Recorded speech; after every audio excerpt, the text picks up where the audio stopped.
leave it to the professionals.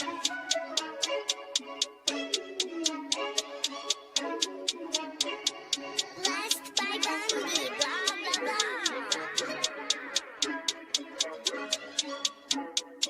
Started off with a bit, now I got coin. I see where y'all going. Been poppin' since Web 1, hella hoes on Web 2. I was living a dream, now I'm on Web 3. And it is what it seems, topping the pyramid schemes, I'm telling you. I'll sell you a percentage on Nebula. Shout out to Vince, he'll set it up. Surfing on the web and I'm shooting at 3.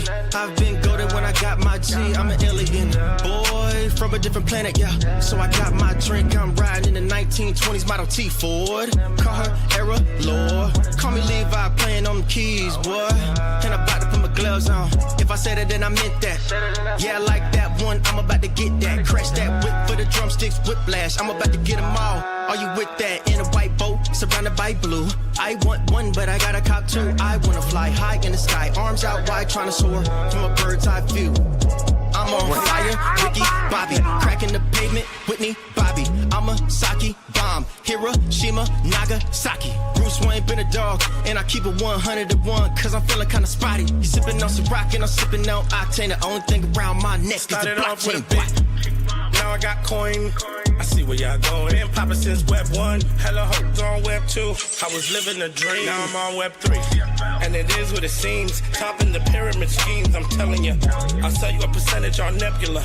Shout out to Vince, he'll set it up. NFT, Twitter, blockchain. Seeing with the ghosts and we ballin' like LeBron James. Crypto. We can make a trade, get the memo. Refuse not falling for the FOMO. Listening to Coffee with Captain. You know we worldwide, they loco. I ain't never gonna stop rapping. Orlando, yeah, we working magic. We rocking Ethereum NFTs. I just went and caught me a half base. Man, I gotta shout out Started the off with a bit. Now I got coin. I see where y'all going. Been poppin' since Web 1, hella hoes on Web 2. I was living a dream, now I'm on Web 3. And it is what it seems, topping the pyramid schemes, I'm telling you. I'll sell you a percentage on Nebula. Shout out to Vince, he'll set it up. Breaking the mood to choose one, but they got knowledge to move, son. I'm shocking in shades with my brother in suits. Yeah, them blues is coming. Even though it's hard to pick, eeny, miny, mo, soda on the mix, no biting lips, it's time to go. Index number 1, no thumbs up, you gotta scroll. Looking at the ghost in studio, it's time to go. I had a helmet on by myself until I met a mask that wanted to have a face off. So I had to bring my chainsaw, full tank of gas in the drive with my brakes off. I'm A1, but a different kind of steak sauce.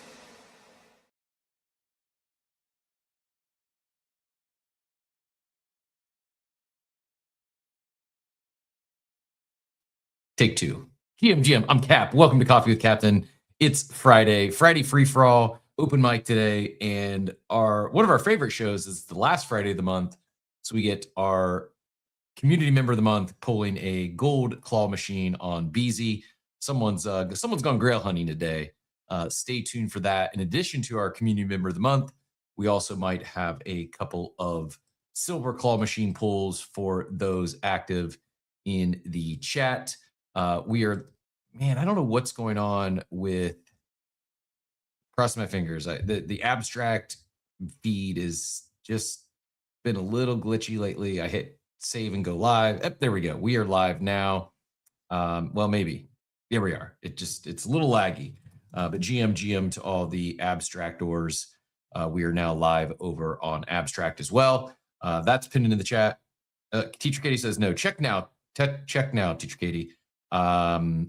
It looks like it's live on my end. Maybe we're still having some issues, but it can't explain it. Like it just gives me an error, but I do it 2 or 3 times and then it finally goes live. We are live on YouTube for sure, and already a few over there smashing that like button. Greatly appreciate you, as well as the active chat members. And both of those links still not live on Abstract. I really have no idea then. It appears to be live on my end. I did drop it in the chat, pinned it up top, but Teacher Katie's saying it's not appearing on her end yet. So maybe, I don't know, refresh the browser screen, do another give it a go, because I'm kind of lost as to what else I might even be able to do to get it to work. A little bit of quick troubleshooting here. yeah, I really am kind of lost as. Oh, there we are. GMs now. GMs to be epic and GMs to Teacher Katie. We are live. Says there's 27 viewers over there on Abstract. So yeah, Poet Babe says we're live on Abstract as well. So we got it figured out. It's just a little sleepy. It hasn't had its coffee yet this morning, and now it has. So there we go. We are good to go now, and even got the Coffee with Captain account in the chat. So we are fully we're cooking. We're cooking with gas here. It's 8:06 and things are warmed up. Happy Friday again to everyone, and I hope everyone's had a great week. It's going to be an interesting weekend, I think, in the markets. It seems to be after big pullback, red day yesterday. We are back green today, and things seem to be pumping. I'm actually up on the NFT sweep I mentioned the other day, and Dell. Congratulations, GGs to anyone holding Dell stock, up 30% yesterday. Insane ripper for a company that size. It's up 57% since Trump said to buy the stock on May 8th, just 21 days ago. Pretty insane that, I know we got the Pelosi tracker and several others in Congress that have been good, I guess, I don't know, copy trade, good ones to copy trade. And really all we had to do was just I guess just trust Trump when it comes to his stock calls, because it is in the performance is insane. Now there was a multi-billion-dollar deal, I think $9 billion deal that Dell just announced with Pentagon, but that in itself is hard to do the math on how that calculates into a 30% stock pump. But here it is.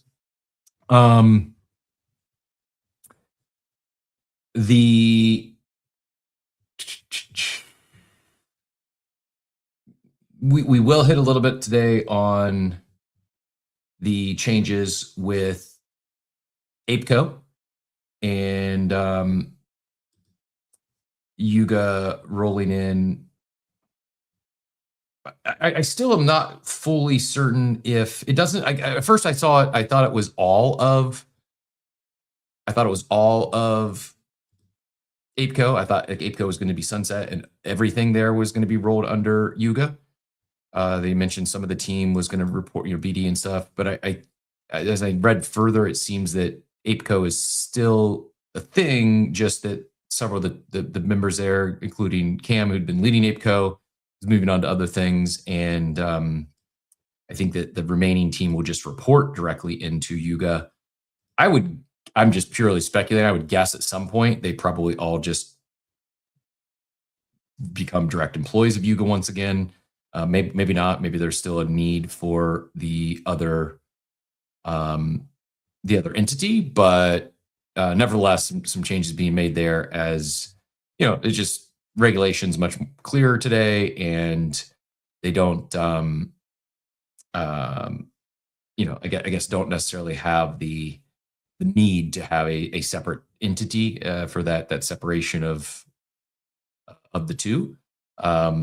Getting too ahead of ourselves. Important cold open stuff to talk about. Again, GM2, Mike and Riss and Absolute Zero, Dillo,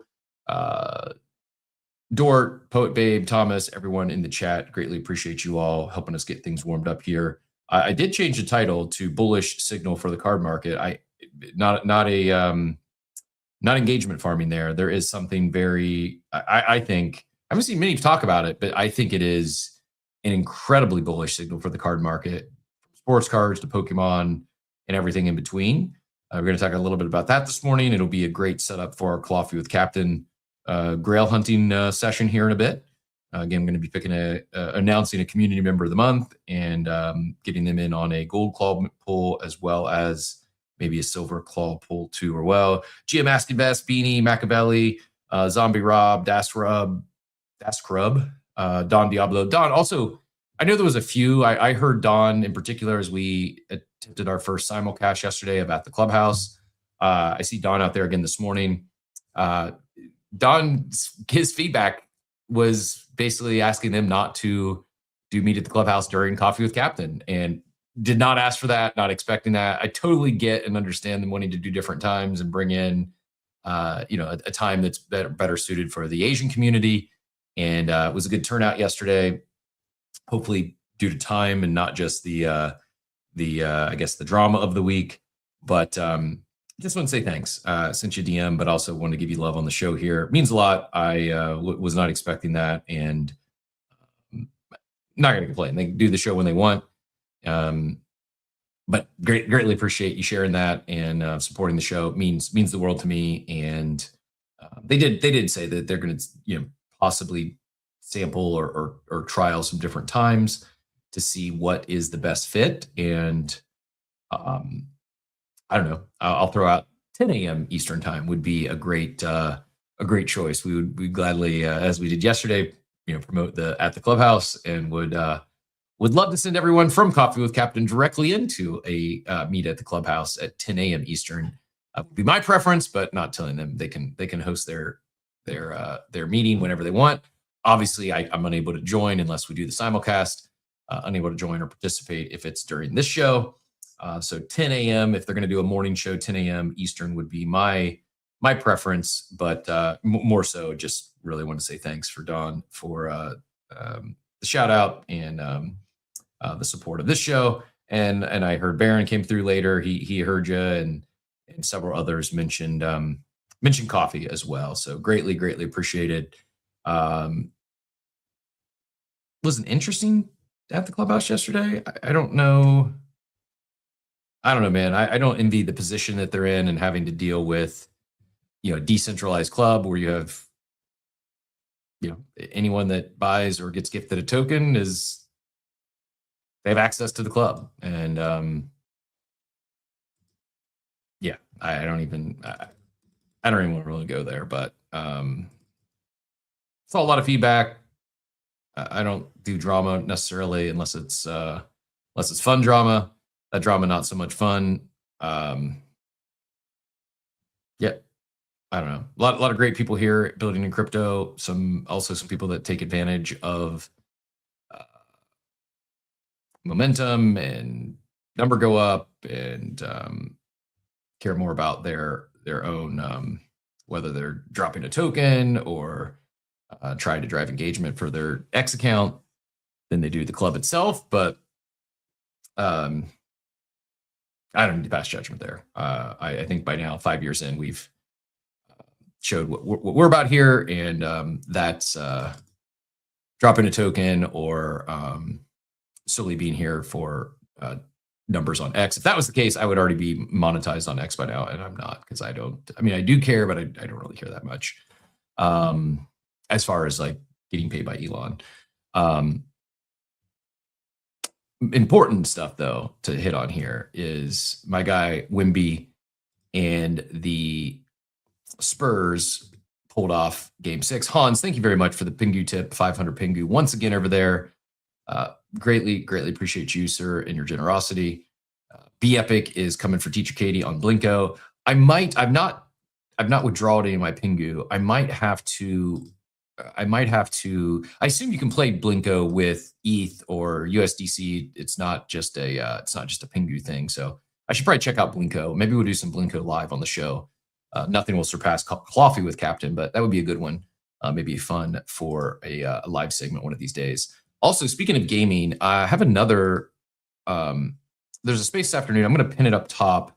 It is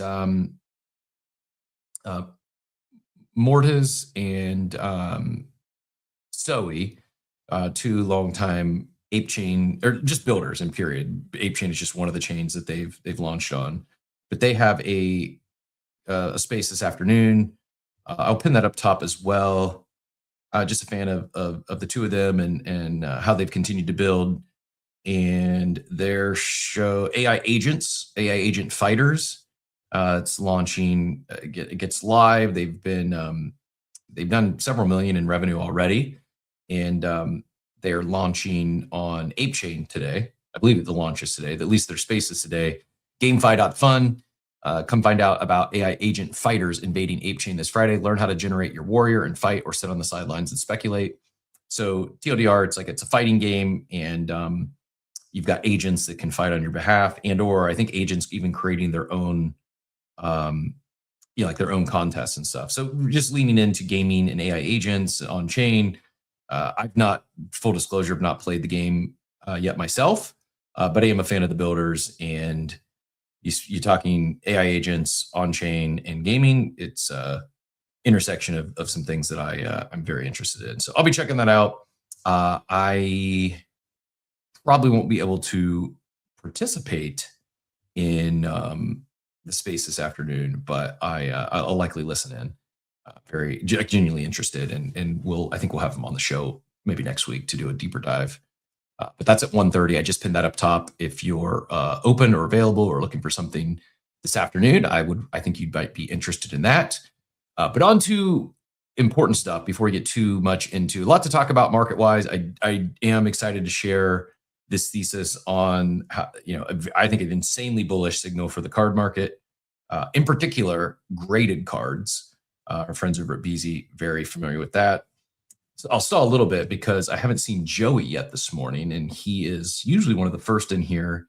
He's in the show almost every day, and I just want to make sure that we do have he is there. We'll wait to do coffee with Captain until he can join us, but I do have a $250 gold machine for our May Coffee with Captain Community of the Month, and then I have not one but two $50 claw pulls, as well as if Eddie Crypto joins us today, that'll be our third, as Eddie was the one to correctly guess that. Oh, Eddie Crypto is out there. So Eddie, if you're able to hang out this morning, we will get your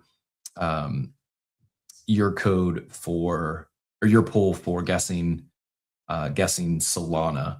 The BZ was moving to Solana as their next multi-chain launch. Exciting stuff. Someone's hitting someone is hitting a grail today. I can feel it. It's a Friday. Bertrand says you can play Blinko with ETH. I will be doing that. Cool chick. Thank you again for the. And this might let me the last comment on that is, as far as Meet at the Clubhouse goes, it's, as far as I know, it's been an open space. So similar to Coffee with Captain, if someone wants to come up, they request to come up on stage, they'll let them, they'll let them up, and I don't think they gatekeep, which is good. I think the challenging part is there's a lot of people like Cool Chick who wasn't even aware of the quote unquote drama, and until it was highlighted on at the Clubhouse, and I wasn't able to listen to the entire Clubhouse. We did a little bit of simulcast. I listened to a little bit after the show, and a large chunk, if not the majority of that space, this was part of the discussion. And as someone who's hosted, now over almost 1,200 shows, it's challenging at times, and sometimes you just, especially when you have a show of that format, you kind of got to talk about what people were talking about. It is frustrating that I shouldn't say I don't really care, but I can empathize with the builders out there who feel they haven't gotten as much time in, as much shout outs or as much discussion as a couple individuals were highlighted yesterday. One, I don't really know what they've done. Apparently they host a space, they say for years, but I've never heard of them until recently, and some of this drama. And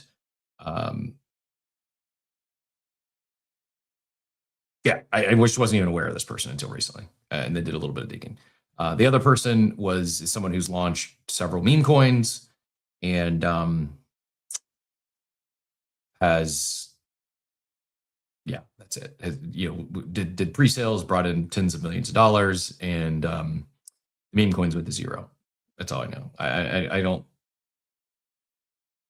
I'm not calling them a scammer. Others have. There's a lot of people that launch meme coins that went to zero. I don't know if that adds much value to the space. or I don't know if that adds much value to the club. But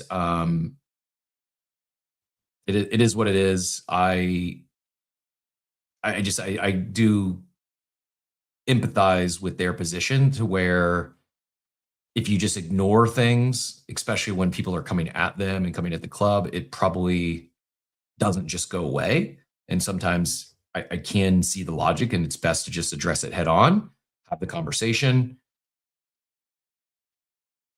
At the same time, when it's done like that, it does bring more attention to it. And you got a space with 500 concurrent in there that a lot of them, like Cool Chick, weren't even aware of this stuff until hearing it yesterday. And there's also others I saw that I'm not going to name names, but people have been on the fence, been like saving up to buy a mutant or buy an ape, and that was a turnoff to them. Yeah, it is a tough spot. Zonko says, tough spot, I guess. There's no perfect way to handle loud apes with potential scam behavior. With the way Adam decided to handle it shows how he's gotten to where he is. I'm much more petty. I would let the guy yell into the wind forever, but I'm not a billionaire. Lesson there. Yeah, fair enough, I guess. I certainly wouldn't. Looks like we're having some issues with X this morning. That maybe something like Rish just said he keeps getting kicked and has to jump back. Is that even from YouTube? That is unique. Usually YouTube is good to go. Not sure why you'd be getting kicked from YouTube, but I do know on X, I'm just going to go check to make sure I'm on the most recent version of X. I did do an update yesterday, I think. And so if we're running different versions of X, okay, so there is an update on X. I'm not on the most recent version. I did the update yesterday. Apparently another new version came in overnight. So, and I also need to do some research because all my Apple stuff, I never changed anything in my settings. It used to be on my apps would just auto update. Now they don't. Sometimes they do, but not all the times, or it doesn't do it immediately. There's like a lag. I don't understand. I don't know the logic to what's changed with the Apple App Store, but it used to be if there was an update, it just auto updated. Now there's this feature where if I don't use an app frequently, I don't know what the cadence is, but if I don't use an app frequently, it offloads it from my phone. So I have to re-download the app to use it. All my information's still there, but it takes it off my phone for storage. Again, I know I know that that's probably a good thing to offload, unload unused apps, but some it's just like I don't need to access it more than once a month or once every other month, and it's kind of annoying to have to re-download it. But what I think maybe I'm off, but it seems like when that started was also when this is switched back from not auto updating as soon as an update comes available. So it wasn't just X. I saw when I went to go check on X, there was an Instagram update as well. But anyways, Riss, my apologies. It's probably my fault. If you're on the most current version of X, I'm on the last version of X, and I don't know, just creates issues with Spaces. Spaces could use a little bit of love and attention from Nikita and team. Kevin, no, I don't so yes and no. The Spaces, the audio Spaces is broadcast from the X phone app. The stream and all the audio going to YouTube. So it's a combination. I guess it's a combination of the X phone app, which is where the X audio Spaces is broadcasted from. Everything else, the video, the X video, the YouTube, and the abstract, and pulling guest speakers on the X phone app is broadcast and pulled through StreamYard is what we use to actually broadcast the show. But it is a kind of a complex setup with StreamYard, X, abstract, YouTube, and then use a Rodecaster as a soundboard to make everything work together. So yeah, yes and no. The X Spaces is broadcast from the X phone app, not X desktop. Yeah, Dort, I agree. Courageous, take the high road, understand them and the differences. Yeah, it's a tough spot. Really a tough spot. Dort says agrees with Adam. Meeting the stuff head on as opposed to just ignoring it. It's tough. It's a tough spot to be in because it is I'm not pretending to get ahead of other individuals, but it's what a lot of people that they want. They want the attention. They're creating drama because they want attention. They want eyeballs. They want impressions. People bought their spaces because they know if it shows they've got 1,000 or 10,000 or even 100 people in their space, that it's more likely to bring something must be going. People must want to hear from these people or must want to listen to these people. I'm not going to waste everyone's time, but it's relatively easy to see what's been botted and what's actual real human beings. Not my place to call others out, but it's pretty easy. There's a shocking amount of people who actually bought their stuff. To each their own. We don't do it here, but there's those sorts of individuals you could connect some dots to where if that's what they want, if that's what they're about, then they love the attention, even the bad attention, and getting the FaceTime, getting talked about, good or bad, is often the objective. Yeah, people are allowed to change, absolutely, but they have to show that the change is for real, and some people have shown that it's absolutely not for real. Just going to leave it with that. Don't want to go off on that rant. What I'd really like to talk about, though, at least for the next 4 minutes before we get into news of the day and daily market update, we've got a coffee with Captain waiting in the wings. Exciting stuff. But before all that exciting stuff, go Spurs go for real. Pump my guy Wimby. I'm actually excited to see them playing a little aggressive. Some might say dirty. Can't beat them. Join them as far as the dirty play goes. And I'm not saying it's great. I'm not condoning or encouraging it, but I would be disingenuous if I said I didn't enjoy seeing SGA get knocked to the ground. Like if he's going to flop, maybe make him fall for real once or twice. It's also kind of wild to me that outside of game one was double overtime, very close game, highly contested for a series that is now tied 3-3, going to a deciding game 7. Every other game's kind of been a blowout. So it's like game one was double overtime. The other 5 games have been a blowout in either direction. And I know it's a lot more than just the box score. It's not more than just one individual, but it's also the games where the Spurs win. SGA doesn't get a lot of free throws, doesn't get a lot of foul calls. The games where the Thunder win, SGA shoots like 16 for 17 from the line and gets seemingly every foul call. Last night he went 3 for 3, I think, from the line, and something horrendous from the field. This is also like why I feel Joey's take on him, SGA being one of the best in the world, is like if he gets a bunch of foul calls, if he gets a bunch of free throws, and he's a good hooper, but the rest of his game, if he's not getting the foul calls, if he's not getting to the line, it's pretty weak. And I'll reference again his plus minus. The team is better with him off the court in the playoffs, at least this series. That's hard to say someone's the best player in the world when his team is performing better with him off the court than they are with him on the court.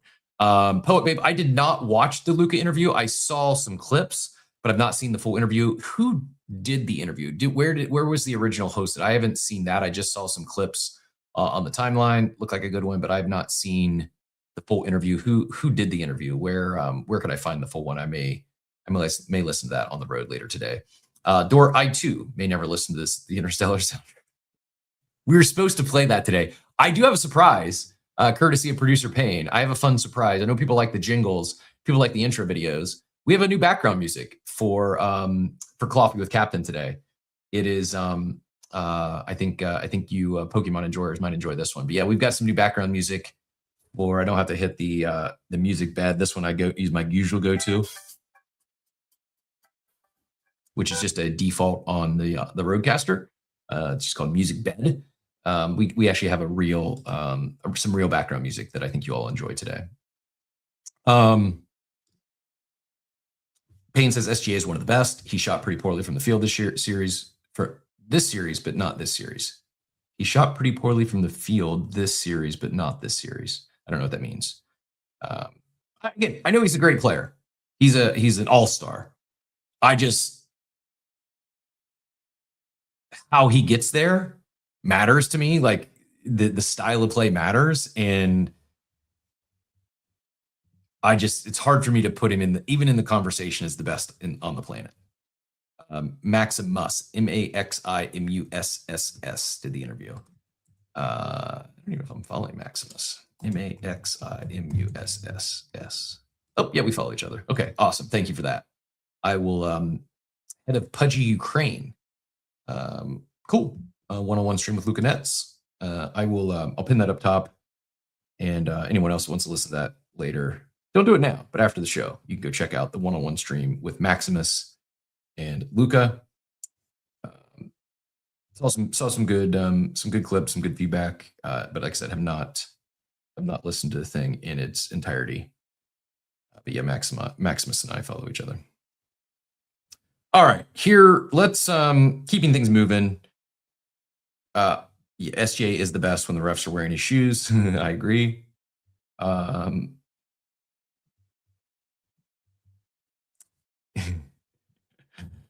Welcome to the club, Touge 8888. We got Joey wanting to come up now, so that's a good sign for our coffee with Captain here in a bit. This series, yeah, Zane wins the chat again as always.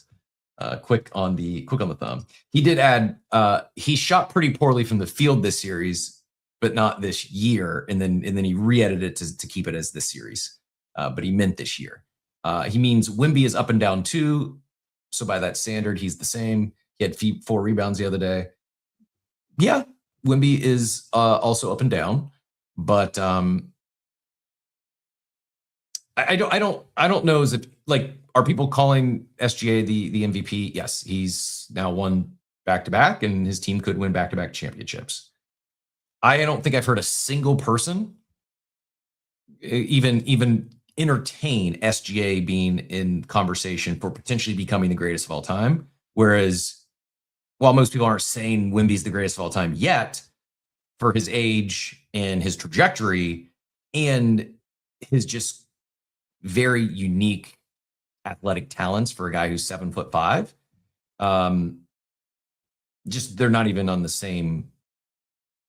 It's just not even the same conversation. Like I think there's a world where, especially if the league actually starts calling, fouls for flopping, and they take that piece of the game away, and he can't get to the line 8 to 15 times a game. He just becomes another good player in a few years. Whereas there's now, barring no injuries, I think it's likely.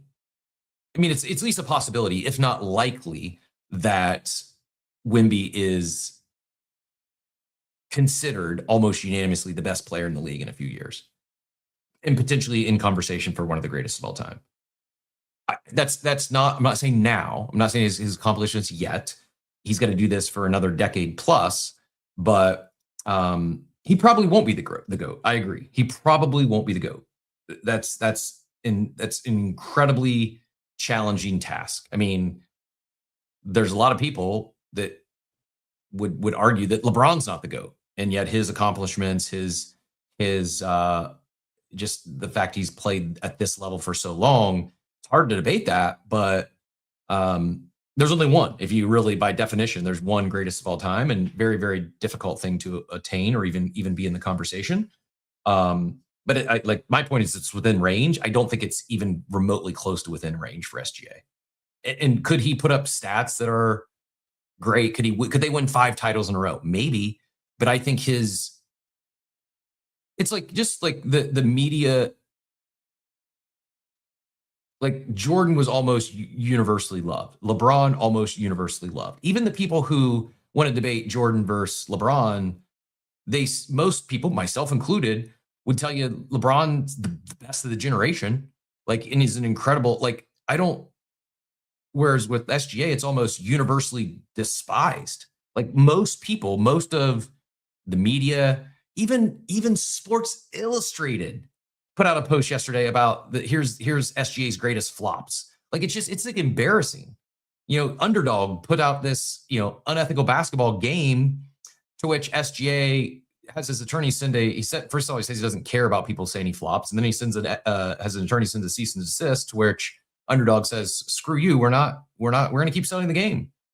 Come after us. Like it's just like his reputation is it's got to be frustrating for him because he is a good player. It's just like he's not universally loved. And in fact, I would say almost universally hated is probably a strong word, but like disliked is very real. And maybe you need villains. Some people would say, villains, you need a villain. Maybe. I don't know as if too many people, especially athletes, like they desire or they set out like, oh, I want to become a villain of whatever I'm doing. I want to become disliked is probably not the goal. I think they're playing to win. I think they found a way to exploit the game and roles that aren't being called and maximizing it to their advantage, and give credit for that. But I don't think he's in the conversation of not even won't be ever be considered in the conversation of the greatest of all time. And I have a hard time seeing him even in conversation as the greatest player in the league right now. I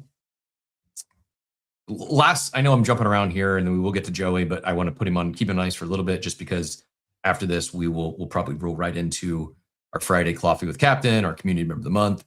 So last topic on this, I just saw a post on the topic we were talking about a bit ago. Brian V says, all this Board Ape Yacht Club drama and nonstop FUD is exactly why the space keeps cannibalizing itself instead of growing. Hey, Web2, come join our immature, drama-filled ecosystem full of infighting, rugs, scams, and ego wars. People wonder why mainstream brands, creators, and businesses look at Web3 sideways. The space doesn't need more noise. It needs leadership, maturity. It needs real business acumen. It needs actual products with actual value. Stop greasing the squeaky wheels while builders trying to push the space forward get drowned out by this clown SHIT. Not here to perpetuate this idiocracy, but then also plugging their own whatever they're building. Respect. I mean, you shout out what you're building, but it's just, while I don't disagree with some of the take, it also comes across self-serving when this person's asking for a call with Vicky and Adam to see real beneficial change in the industry. I don't think it's the greatest look when you're calling out something else. Well, hey, look at me, I'm better. I don't know this person. They do follow me. I'll check them out later. We got our first nomination for Community Member of the Month. Hizzy nominating Dort for Community Member of the Month. Also, I don't know if this is a sign or what, but I will. I'm just going to show a quick screen share so you can know I'm not making this up. But trending right now, Hizzy nominates Dort for Community Member of the Month, and trending right now. Did I just lose it? It's going to make me a liar. Oh, nope, wrong tab. Here, on this version of my X browser, trending right now is Dort. So Dort is actually trending. One shout out from Hizzy as nomination for Community of the Month, and Dort is trending. They may be referencing Lou Dort from the Thunder after his hair got pulled by Wemby last night, but we're gonna pretend that doesn't say sports and it says NFTs or crypto Twitter, and it's our guy Dort is actually trending following one recommendation. Joey, I saw you flew up here. I don't want to spend too much more time on. I don't want to spend any more time on any drama from yesterday. I don't want to spend too much more time on Spurs or how SGA is not the best in the world, because we do have a lot to get into today, including Coffee with Captain, including our Community Member of the Month. And I would like your take on my take on an insanely bullish signal for the card market from sports cards to Pokemon. Kind of blowing my mind. I haven't seen really anyone else talking about it, but I think it is maybe the bull. It's got to the point where I want to reallocate a portion of my fund bucket towards cardboard, towards collectible cards, in particular graded cards. I'm foreshadowing a little bit here to my bullish signal, but I want to allocate a chunk of my portfolio to graded cards because I think it's that strong of a signal that while some could go down, I think the category as a whole, I'm just going to call the category graded cards of all sorts, collectibles, Pokemon, One Piece, sports cards. But I think the entire category of graded cards is going to be up only for the foreseeable future. And I'll share why here in a bit. But go ahead and get in here with whatever brought you up this morning. Feel free to hit on anything. Just if it is Wimby or SGA related, let's just make it brief if we could. No, it is, but not. So, it's more collectibles related. Cool. That's kind of what you were talking about. Awesome. So, first off, I want to give a shout out to Dort as well, who trusted me to source him some additional cards after sourcing him his 2 Bijan Robinsons. I picked him up 2 Wemby rookie cards. I don't even know what it was, a week. Might have been less than a week ago. And those cards were already up from what I was able to get them for him. One's his true, people like to call it his true rookie card. It's the 2023 Panini Prism, Wembanyama. It's not a refractor. It's not a variation. It's just the true Prism. There are a lot of copies. There are a lot of graded copies, but that card itself is, right now I think a $500 card. And it's not numbered. It's not anything. So we picked him up one of those. And then we picked him up a select retail blue rookie Wemby as well. So shout out Dort. Thank you. If to your point, this is a very interesting subject, because for those that are in the space know that PSA put out a big announcement yesterday regarding grading services. And what people don't know is the other grading companies have also made some changes. So for those that don't know, PSA has suspended all of their grading services below, essentially, I think it's the $80 tier. So that's all their value tiers, I think is what they call them. So these are value bulk, value express, whatever. And the reason why they've done that is because they're grading 100,000 cards per day, and they still have a backlog of 10 million cards. And the reason why this is happening is, number one, more people are entering the hobby, and number two, more cards than ever are being printed. I had this conversation with Steve the other day, and it's you look at just Topps basketball. Okay, so there's Topps Chrome, there's Topps Flagship, there's Topps Finest, there's Topps Cosmic, there's Topps Transcendent, there's Topps Sapphire. It's incredible. Top signatures, right? The amount of cards that are being produced right now is I read the numbers the other day, and it's absolutely mind-boggling how many cards are actually being produced, because there's so many different sets now. And originally the idea was that these sets would be specific to certain markets, with Panini, Mosaic, Phoenix, Interesting, Select, Prism, right? Certain sets were specifically supposed to be for retail, right? So Panini Phoenix was something or Mosaic was this is only going to be our retail brand. This is going to be the cheap stuff that you can walk into a Walmart or a Target and you can just buy and rip and have a good time, right? And the hobby has blown up so much that that's not how it is anymore. Everything is collectible. Everything comes in hobby boxes or Breakers Delight boxes, right? So PSA is now suspended grading they don't have a date yet, but their goal is to get the backlog down from 10 million to 5 million. Okay. In addition, CGC, which in my opinion is a very great company, but obviously doesn't get the love that PSA and Beckett get, they haven't suspended submissions. They've extended their submissions for their bulk. So now their bulk submission, which is I don't know, $15 or something, or $17, is now up to 6 months. Tag, which is kind of, we'll call them the newer kids on the block, right? Using the AI grading and machine learning and all that stuff. They've cut off their low end grading. You cannot submit for their lower end grading options. They're only open for the higher end. So what's happening is more cards than ever are being produced, which means more cards than ever are being graded. But the other problem is people are grading cards that are just not worth grading. Like, I understand that, like, people, and who am I to tell you what you should or shouldn't grade, right? Like, it's your card.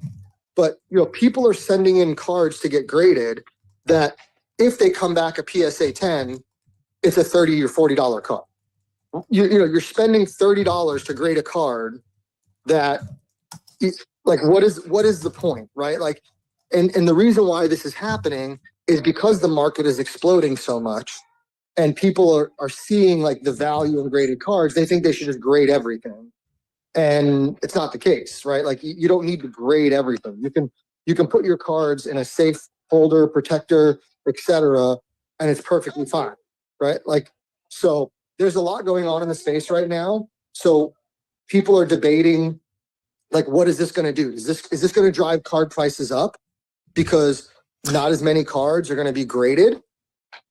Or is this going to drive card prices down because people are going to start selling raw cards again, right? Like, when you go to shows outside of like Pokemon and One Piece, like TCGs, a lot of the more expensive cards are not sold raw. They're mostly sold graded. Not just at shows. They're leading right into my take. Go ahead, finish your thought, and then I want to jump in here because you've set it up perfectly.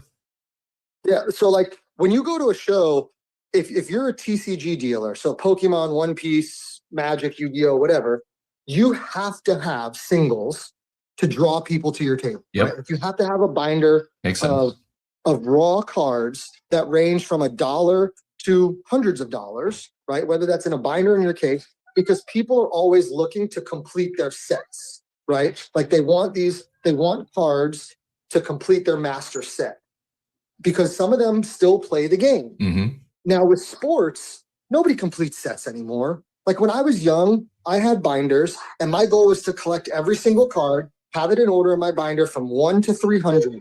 But that doesn't really happen in sports cards anymore. So all of these cards that are worth something, typically people grade them. So there's the two conversations of, is this going to drive, like, are we going to see more of the market explode with raw cards now because people don't want to take the time and money to grade their cards? So now the raw card market is going to boom, right? So, like, if you're sitting on, raw Wemby rookies that maybe you were considering grading for $30, $40, $50, but now you can't unless you spend $100. Does that raw card just skyrocket in price now because everybody's going to be buying and selling those raw cards? Well, so we don't know what's going to happen yet. We don't. I think there's a couple things here. One, I think there potentially could be a new opportunity created in the market because of this backlog of graded cards. I have shared here the PSA announcement where they said, we've seen a significant surge in submissions following our announcement of an additional $200 million investment in PSA infrastructure and services. That increase has pushed our active queue to nearly 10 million cards, as Joey mentioned earlier. To help protect the submissions already in care, TSA is temporarily suspending new submissions for all value service tiers effective Tuesday. For more detail on what's changing, you can read the full announcement. I pinned that up top.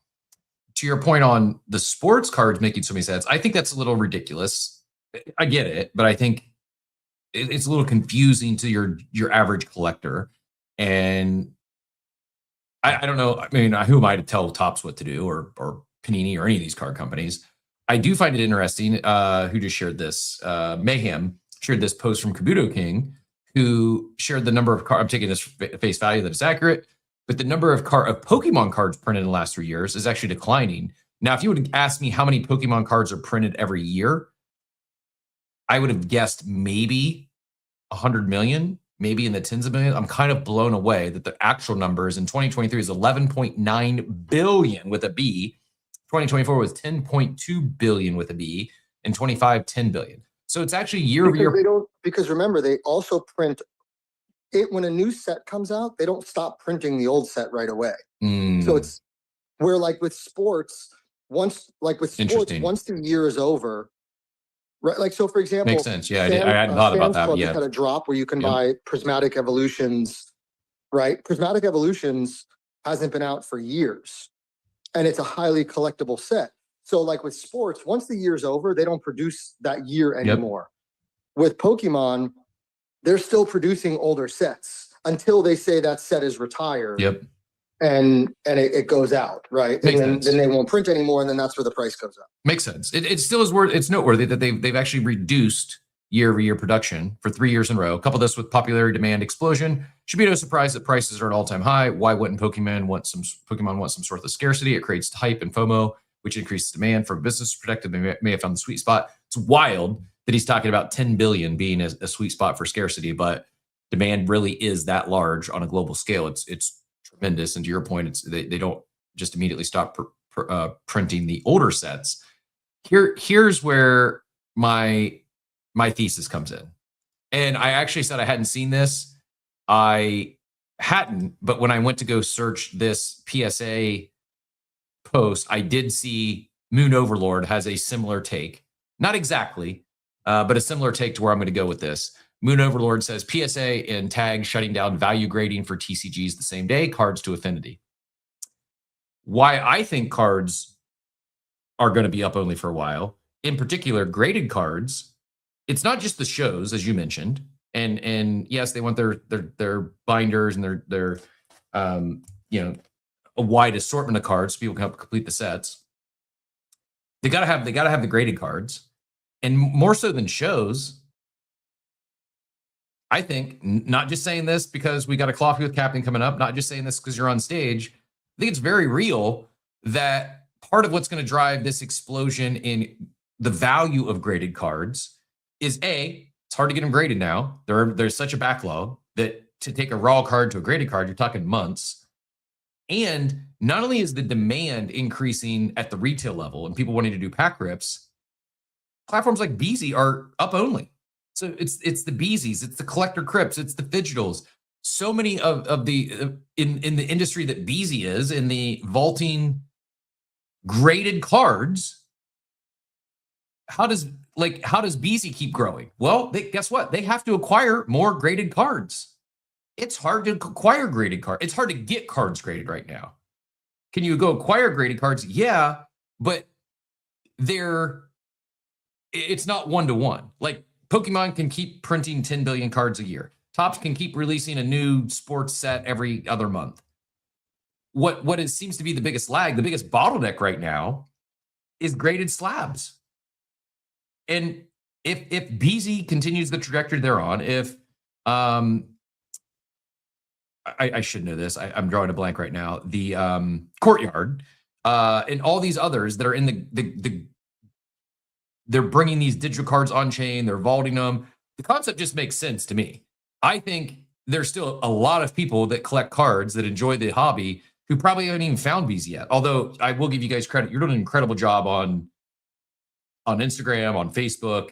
I know it's because I'm getting retargeted now because I've engaged with you guys and we talk about it. But every time I don't really post on Facebook. I think I just did recently, I shared an Instagram story also to Facebook, but I couldn't, it's probably been a decade since I actually posted something on Facebook.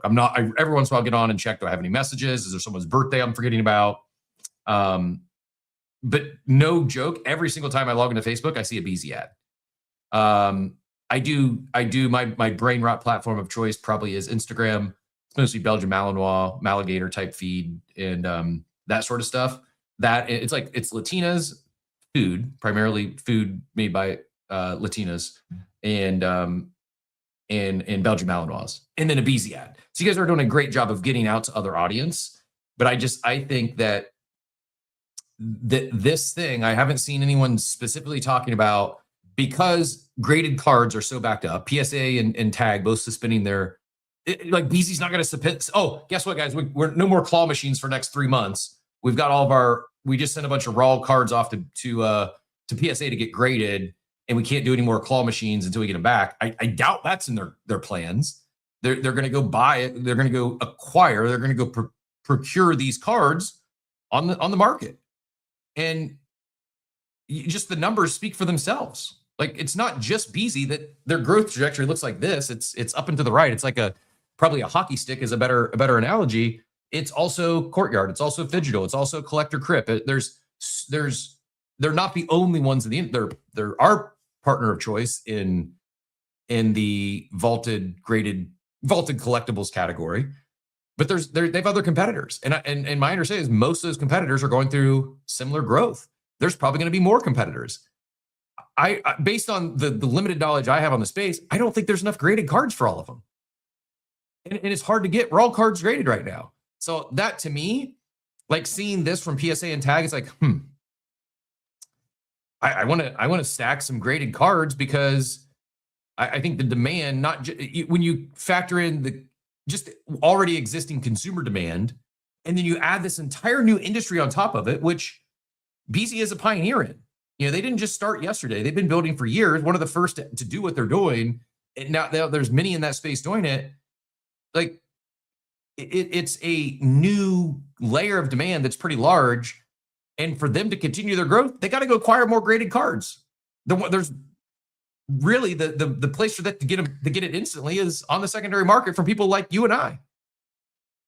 So does this check out, Joey? Do you see, not in a bad way, but do you see BZ and your competitors fueling the prices of the graded card slabs because your business model relies on it? No?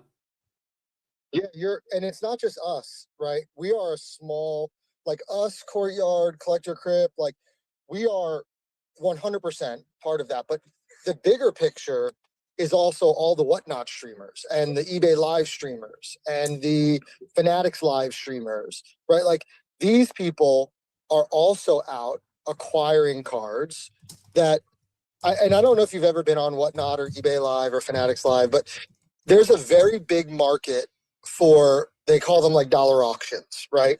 So are you reading the War Room, or are you and Phonics just just connected? Are you both the autists connected by telepathy this morning? That's funny. There's a huge market for people that go onto these, watch these streams. I mean, I've been on some of the quote unquote smaller ones where there's 600 people in the room. Some of the bigger ones have thousands of people, but you know, they put a card up and they say, okay, 5 seconds, auction starts at $1, go, right? And people bid on both raw and graded cards. And, you know, the Whatnot streamer is out acquiring, you know, 10, 20, 50, $100,000 worth of inventory to do this with, you know, and so the competition for cards is at an all-time high when it comes to all of the businesses that exist. So the collectible businesses, right? The collectible businesses, right? These are the people that are, you know, working shows, have brick and mortars, etc. The streamers, platforms like us. So, and a lot of these Whatnot streamers, they'll pay 100 to 120% of market. They don't care because they know, and I think I used the example before where I was on a stream and I watched a $35 Wemby card go for $98. So, you know, we talk about degens in our space when it comes to like, you know, NFTs and meme coins, like the amount, and again, that's the connection that Top Shot made for a lot of people when they came over. But the amount of money and we'll call it, I don't know if we'll call it gambling or what, that goes on in the collectible space now with these streamers buying into player breaks and team breaks and these auctions is crazy. The amount of money that is over there. So I do think, I am of the belief that this is going to drive prices up even higher. I do believe that. I believe raw cards are going to start to sell for, I'm hoping raw cards will sell for less money, not more. I think graded cards will sell for more. I'm hoping raw cards will go down in price. Yeah, I think this checks out. I think I agree with you. So here's where jumping right in and leading to like where I think there could be an opportunity is some sort of trusted, credible third party on a raw card. I'm not suggesting BZ get into the card grading business. I know that's a whole nother extremely competitive industry in its own right. In fact, I mentioned I was at a Bitcoin conference. I think there was 3 or 4 card grading companies there. And that Dad's Attic, buddy. Send them all to Dad's Attic. I genuinely mean this. What I'm about to say is I think I agree with you. I think slab cards, graded cards are going to go up in value. I think I don't know if raw cards are going to go down, but I could see them not growing. If you've got a Wemby graded card, you got a Wemby raw card, the Wemby graded card might go up 100%. The raw card might go up 20%. I don't see the raw cards keeping up at the same clip as the graded cards. And I think there's going to be this desire for cards, right? I want cards. Will I roll the dice on a raw card because it's less expensive? Yeah, but I also would like to kind of have an idea what I'm getting.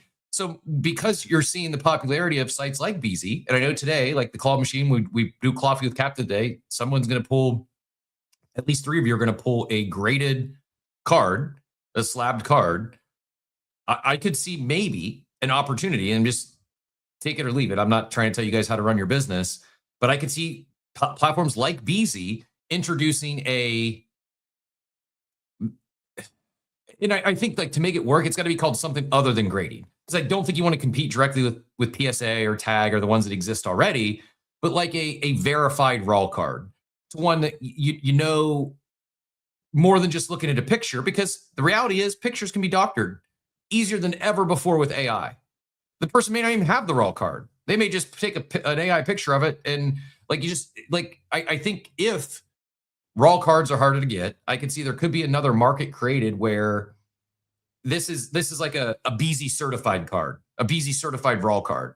This was not part of my thesis. My thesis was just on raw cards exploding in value because of platforms like BZ needing the inventory, and it's hard to get right now.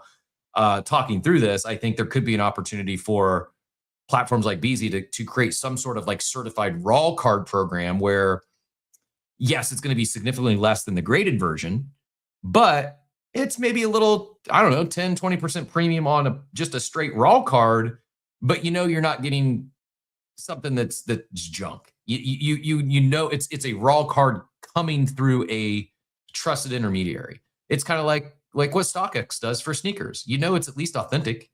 And I'm not saying people are making fake cards, but I do want to give Phonics some credit, since I said him and Joey are on the autist wave, and I mean no disrespect like that. I think Steve and I have a little bit of this. We can communicate telepathically at times, and now that science has said that this is one of the benefits of being on the spectrum, I wish I had more of it. I think it's a superpower, especially if you're able to communicate telepathically. Anyways, in all seriousness, Phonics says platforms like BZ and don't forget Whatnot are both exploding. Whatnot, some people run 2-second auctions for graded high-end slabs that start at $1. It's insane. Whatnot is huge and has zero competition. GameStop also offers their own version of the BZ Claw Pool. And yeah, I just think this entire, I don't know what is BZ in? What industry do you consider yourself in? Do you we're just in the collectible industry? Are you in? Yeah, I mean, we're in the collectible space. I mean, that's essentially what. I mean, I guess some people would say that we're in the. I don't know. I guess if you ask certain people, they'll say gotcha machines are a form of gambling. I mean, I don't think so, because when you buy into a break on Whatnot and you don't know what you're going to get, sometimes you get nothing. That's not considered gambling either. So I wouldn't say that, but I know some people like to say that.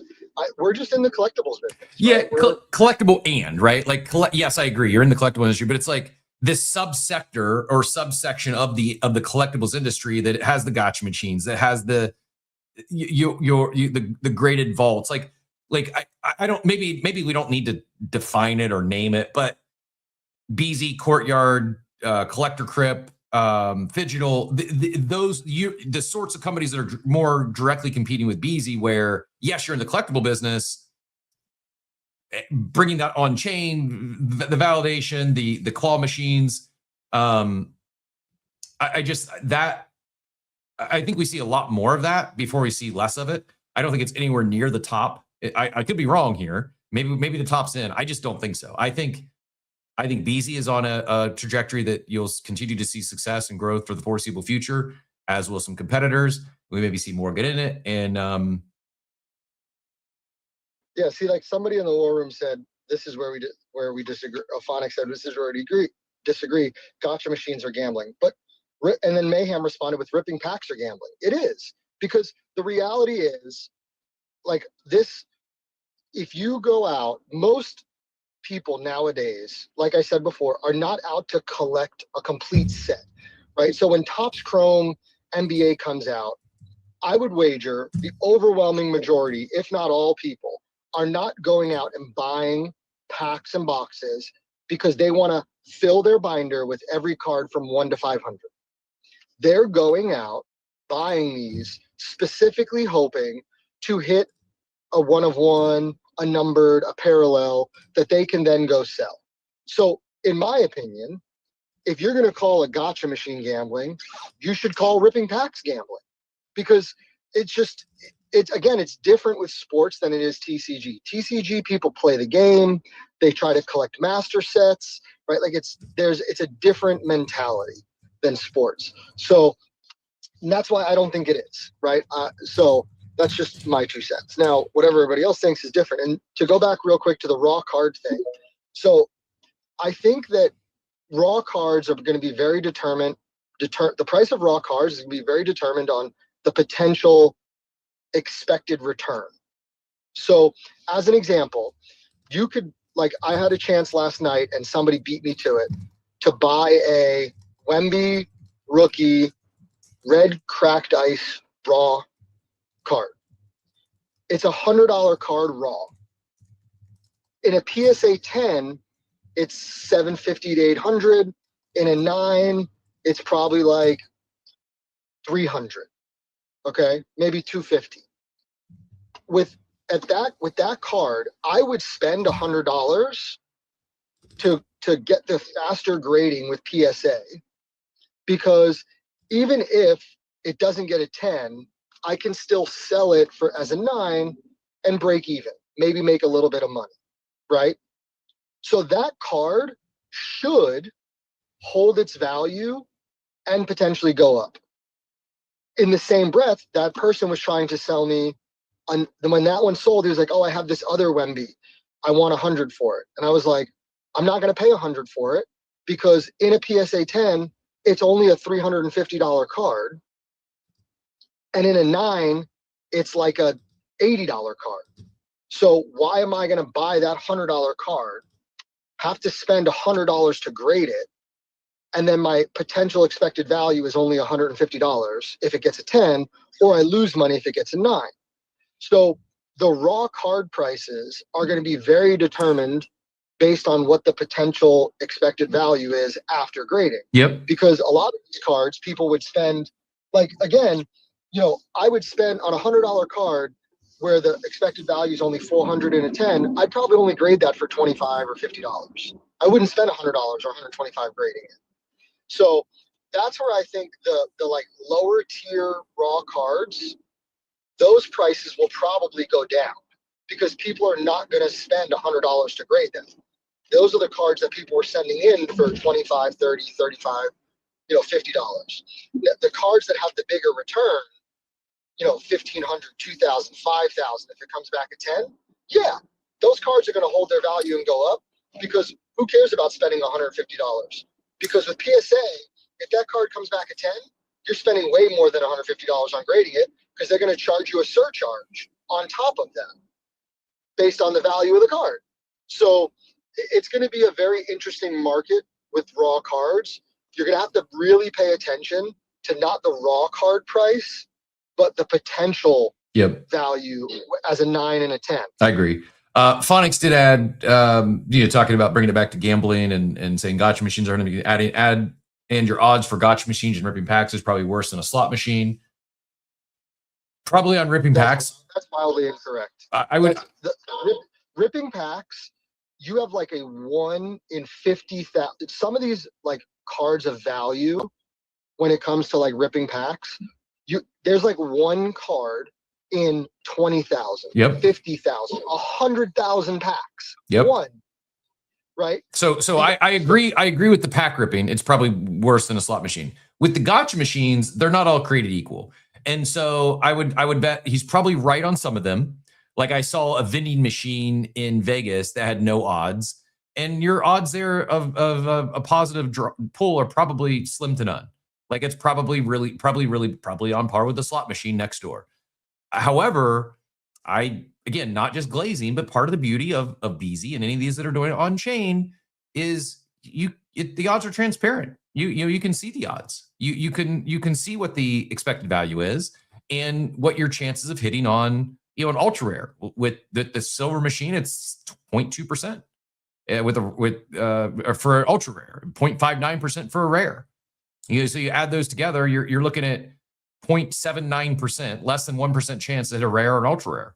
An uncommon, which would be 2xing or more, your pull is 3.96%. So now we're getting close to like five. You got like almost a 5% chance to get to more than 2x your draw, your pull. You've got a 25% chance to basically be slightly positive up to a 2x, and most likely you got a 70% chance that you get a card worth less than what you paid.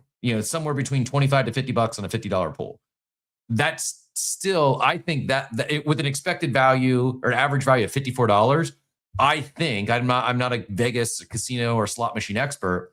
I think that's probably significantly better than a slot machine. Now if you're going to just talk purely hitting on, a $1 million jackpot, or maybe your odds are slightly better with a slot machine. I do agree with Phonics that ripping packs is probably worse than a slot machine, but I think with some of these gotcha machines, I think it's probably better than a lot of just the pure gambling, because it's not zero, right? Like, might you end up getting a $25 slab that you paid a $50 pull for? Yeah, but a lot of other gambling, you pay $50, you lose, you get zero back. So I think I'd wager there isn't a single slot machine anywhere in the world where you have a 25% chance of breaking even. I agree. I agree with that. That's where where there isn't. And every one of our machines has typically a minimum. And I can't speak for other platforms, what other platforms do. I don't know how they wrote their softwares and whatever. But like on our machines, typically you have a minimum of a 25% chance of breaking even. And as cards get pulled, our expected value can go up. And we don't shut it off, right? Like, so like on a slot, think about it like this. If you went to Vegas and there was a progressive slot machine, and that slot machine got to a point where you could win $10 million, and Vegas is like, whoa, that is way too much money. We need to reset this progressive slot machine back to, 100,000. How would all of those people feel? They'd be mad. Where with us, if you're playing the let's say, for example, the 250 claw, if cards are being pulled, which everything that we use VRF, which is verifiable random on chain, right? If cards are being pulled and they're low cards and the expected value of that machine goes to $300, we don't shut the machine down, restock it with a bunch of cheap cards, and drive the value back down. So like it's very similar in where like depending on the value, the odds can go up, the value can go up. So we're very fair in that aspect. And again, I don't know any slot machine in Vegas where you have a 25% chance of at least breaking even or making money. Yep. No. Well said. Look who we've got joining us here. I know we have a couple other speakers, Ilan and Drew. I do have to let the one and only Andrea cut the line, though. Not a planned sponsor interview today. We are grateful for Coffee with Captain. We do this, every Friday, but our community member of the month, just once a month. We did not organize this, but she joined the conversation today. I want to go right to her next. Andrea, my bold thesis, my take today is following the news of the PSA and Tag suspending their value tiers for grading is I think graded cards for the foreseeable future are going to, across the board, from Pokemon to sports cards, there's a world where a lot of them increase in value significantly because it's not only the the historical market of buyers, those who are just simply want to collect graded cards, but it's companies like BZ. For your business model, to continue the growth trajectory you're on, you need graded cards. And so I think that the demand of graded cards, when you combine the pure consumers looking to collect with companies like BZ and Courtyard and Fidgetals and Collector Crip, all these companies, demand is you don't have to be a math wizard to see demand far outpacing supply when it comes to new graded cards entering the market. When you got a company like PSA that's got a 10 million card backlog, I think it's, the BZ model is making me extremely bullish on graded cards. Does that check out? Do you agree? And then feel free to take it whichever direction you like. Appreciate you joining us today. I'm just going to say prepare accordingly, because you're nailing it. And I think it goes even deeper. Let me preface this with, I have no idea what you guys were talking about until 2 seconds ago. I'd called Joey and he said, hey, I'm on with coffee. So I'm driving into Boston. I said, I'll jump on. So I'm happy to, if anything was brought up that you want to chat about, I'm here for that too. I think what's really interesting also is when you take this and you look outside the US card market, right? Like, it's hard to get graded cards in a timely manner in the US right now. Like you said, scarcity and limitations that are being put in place. But if you think of how much harder it's going to be outside of the US, it's like you're putting gas on that fire because it's already challenging in certain geographies. And that's where you see companies like us and some of the others that you mentioned that have really worked from day one to take down those global borders and allow people to invest in this alternative asset class really seamlessly outside of the US market, I think makes this even more appealing. Yeah, I agree. And again, I said this earlier, I'll say it again. I'm not just glazing y'all because we have coffee with Captain coming up or that you're on stage. Like I truly believe this. And it's, I don't see enough people talking about the impact that BZ and companies like BZ are having on the card market and increasing bringing in new entrants, people like myself who, I've got a card collection, but I wasn't out there buying slabbed cards or I wasn't collecting on a regular basis. And it's the claw machine and other similar, platforms like it. It's bringing in new buyers and it's also driving up a significant demand in these graded cards. We were also talking about like whatnot streams and the industry within the industry, right? I know y'all didn't create the collectible industry, but I think what we're seeing happen with things like the claw machine and these live streams, these live stream auctions, it's almost like an army of brand ambassadors for an industry. And it's just creating so much more interest and demand than I think we've ever seen before. And it doesn't really show signs of slowing down. Like someone said, the bubble's going to pop at some point. Maybe. Do we see a pullback? Sure. A lot happens in most industries that get so heated.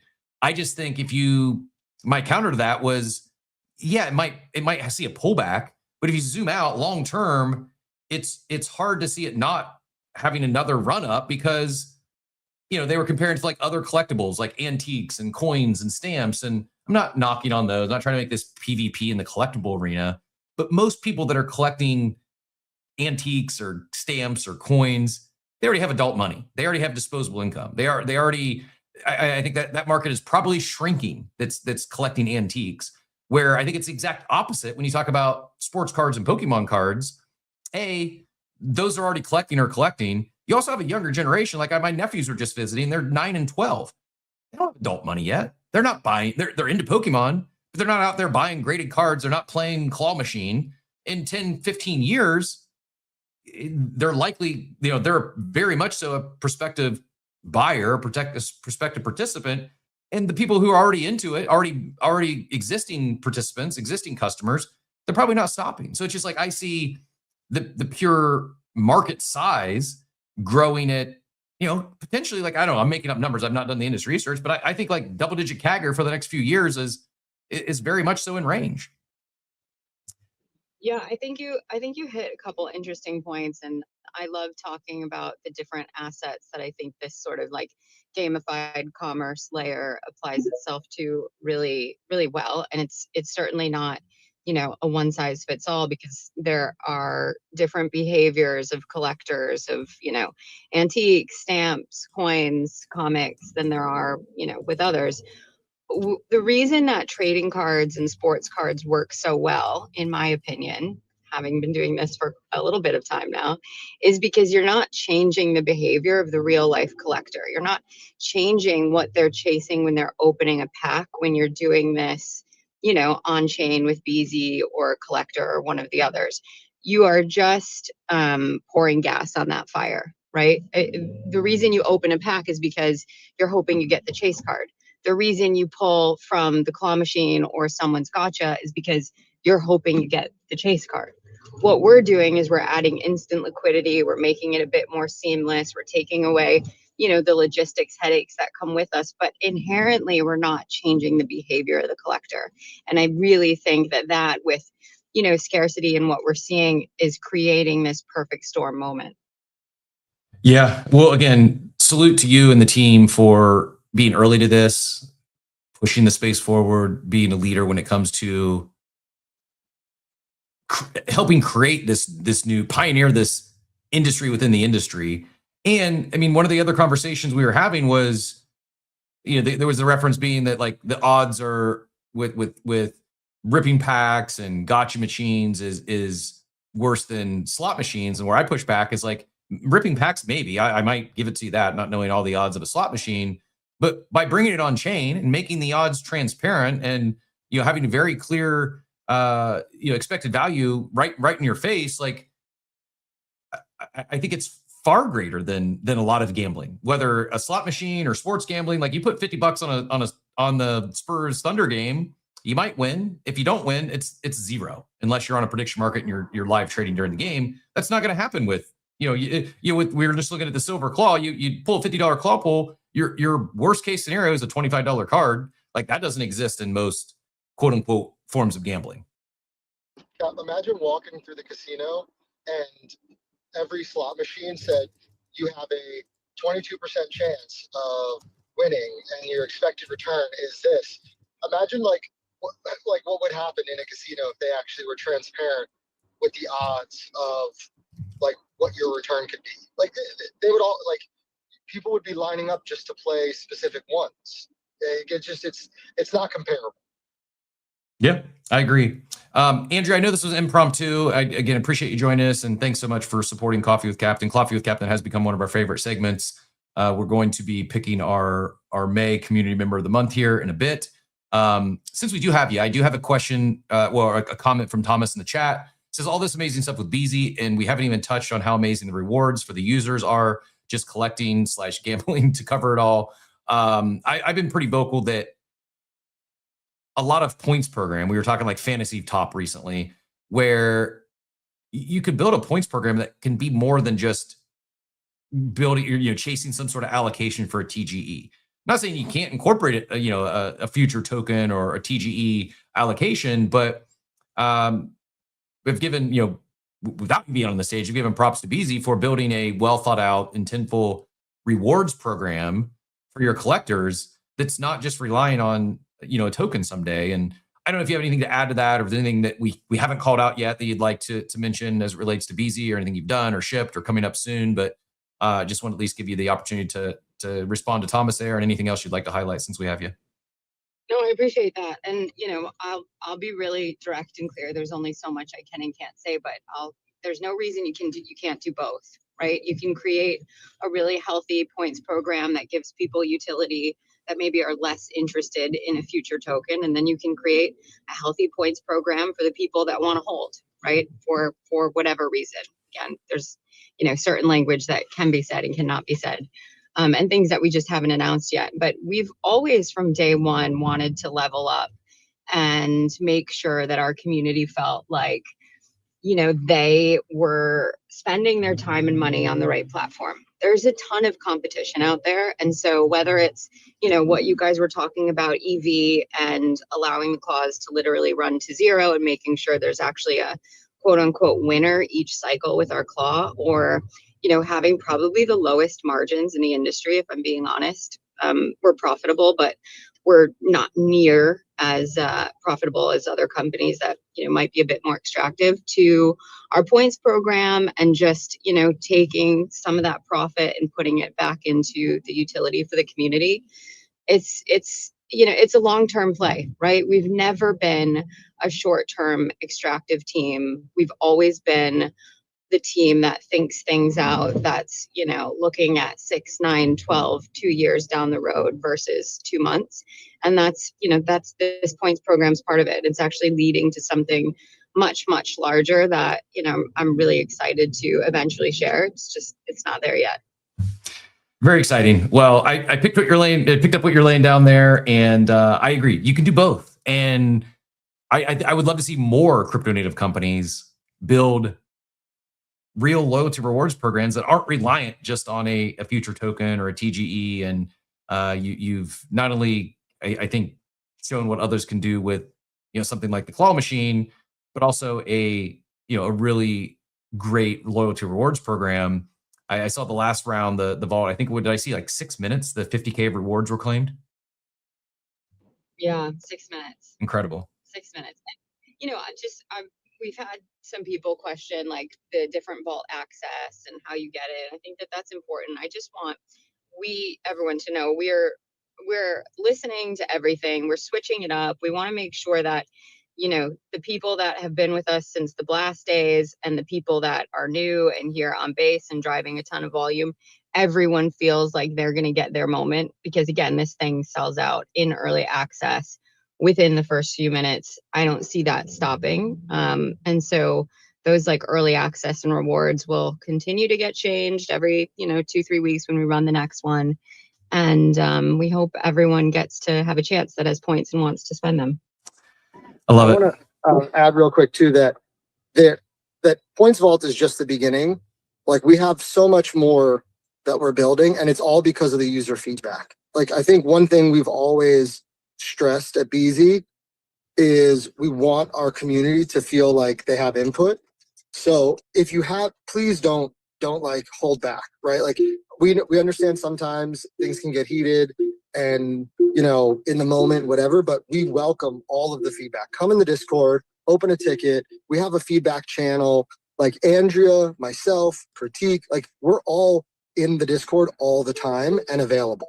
You can DM us on X if you want it, or Telegram, but the best place is obviously the Discord. So please, if you have ideas, if you have feedback, please don't hesitate to share them with us. Because everything we built is really because of, for the most part, feedback we've gotten from users, because that's who we're building for. We're building for you guys. Yep. Well said. And again, I just sent out a tweet, but salute to you and Andrea and the rest of the team for pushing this space forward. Today, the BZ concept, and beyond just the claw machine, but vaulting these cards and Brinks vault and reducing friction to buy and sell these things, it seems so obvious. It wasn't the case. Andrea mentioned Blast and their start there, and then going to Flow, and things really took off when they went to base, and now like it seems so like, oh yeah, this just makes sense today. And someone earlier mentioned like GameStop's doing this now, and it wasn't like they were pioneers in this industry. And it's one of the things that I enjoy most about crypto and the crypto natives is it really does feel like we have a front row seat to this intersection of technology and collectibles and yeah, incorporating some AI, but just these builders that are building in public, building in real time. You can jump in the Discord, you can share their feedback. Not every idea is going to be a great one, and companies are probably doing it wrong if they take every idea and try to implement it. But they're not just blowing smoke. Like they genuinely do appreciate feedback. They take it, and to their the recent point, like they've incorporated a lot of it into the programs you're seeing. And that to me is one of the things I enjoy most about this space is, yes, accessibility, but it's not just accessibility. It's this loop, this feedback loop where you really can feel, forget tokens, forget any sort of loyalty. Like you really can feel like you're a vested contributor to an ecosystem, to a platform, to something new, because they care. They want to hear your feedback. They're listening. And yeah, sure. Could you submit some sort of survey or feedback form from a traditional Web2 giant? Yeah, I guess. But I have a hard time believing that any of that is ever really heard by anyone who matters. It's probably in most cases probably automated. It's probably being scrubbed by some AI, or at best you have some intern or entry level associate on it, and rarely does it make its way up to the leaders, the biz dev, the founders, the CEOs, the president. Like it's something that's barely special here. And from my perspective, Beasley's doing as good as anyone in the space. Ilan, I appreciate your patience. Thank you so much for letting Andrea cut the line there. Hope you enjoyed that take and getting to hear from her. Do you have a question for Andrea or Joey?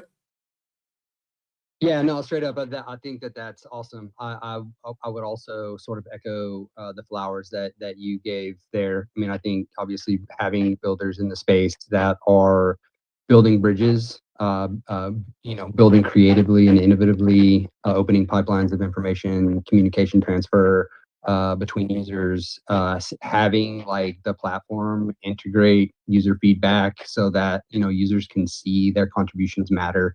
That's so important when we talk about the importance and evolution of this space, the interface of this space with sort of the rest of the world that is now getting introduced to the space through sort of collectibles. I don't have a question for these guys per se, but I do want to obviously give them their flowers for their just continual hard work and building this thing. BZ, I've been watching it through Dawson Wizard from the get-go, who is a friend.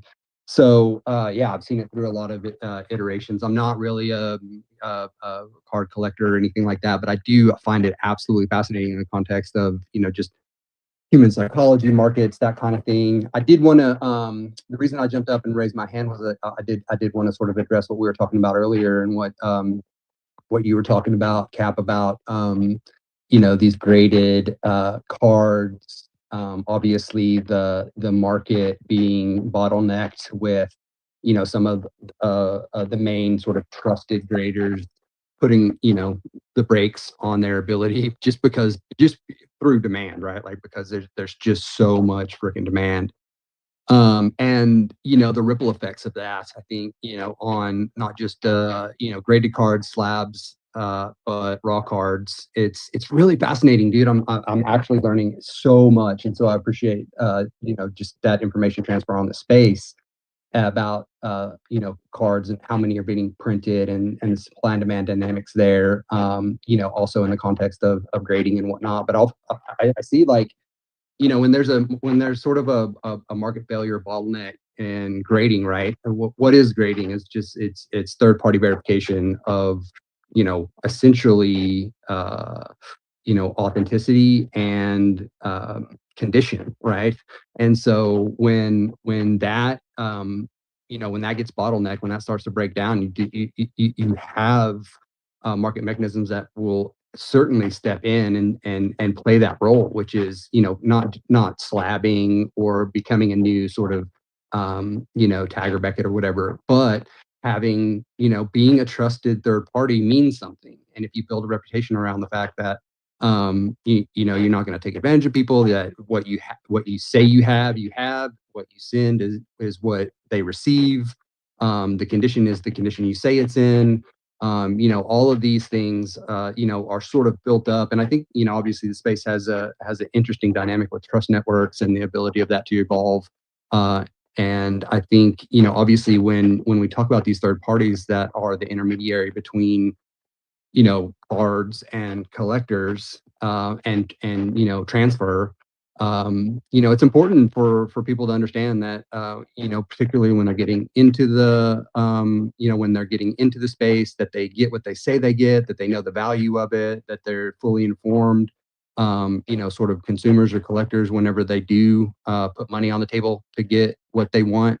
So I mean, there's a real opportunity, right, in the market right now for somebody that has that trust, that's built that trust, because that's not built overnight.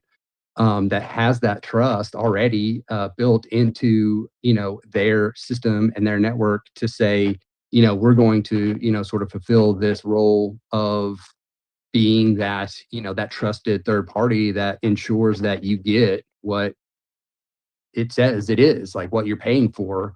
And that may not come in a slab. It may not come with a TSA trademark or whatever. but that creates its own relevance and value in a marketplace in what essentially is raws right now, right? Because you just can't get any more slab. Obviously, the supply and demand dynamic in the short term for slabs is going to go up because of the bottleneck, but that again creates that opportunity for those trusted third parties to step in and really relay that information transfer for real collectors out there that want to pull, that want to build their collection, that want to ensure, particularly right now with raws, right? Like they want to have that collection ready to go whenever Tag and Becca and those guys open back up. So it's like accumulation mode, right, for raws. Yep. And again, I don't know how to do it. We need to put a little bit more thought to it, but I double tap on what you're saying there, and I will go back to I do think there's some sort of opportunity for the Beezies of the world to have something be like, basically you've got raws and you've got graded. And yes, there's a variety of different companies now in that graded sector, but it's as we just discussed, it's backed up. So I think there's an opportunity for something in between a purely raw and a graded card. So that authenticated, that verified, that BZ certified in this example. eBay does this. Oh, they do. Right. So like, yeah, I wasn't aware. Sort of, right? So like when you send a card, so eBay has a partnership with PSA where they utilize, or PSA, I can't remember which way it goes, right? But like that, so like if you buy a specific value of a card from eBay, it comes like eBay authenticated or PSA authenticated, and it has like a seal on it, so it's legitimate. So there is there is some authentication happening when you use like a third party like eBay, but there isn't, to your point though, there isn't somebody that just like intakes raw cards. Like for example, we have a partnership with Entropy. Entropy is a sneaker authentication service, right? Because there's no way to you don't grade sneakers and put them in like slabs, right?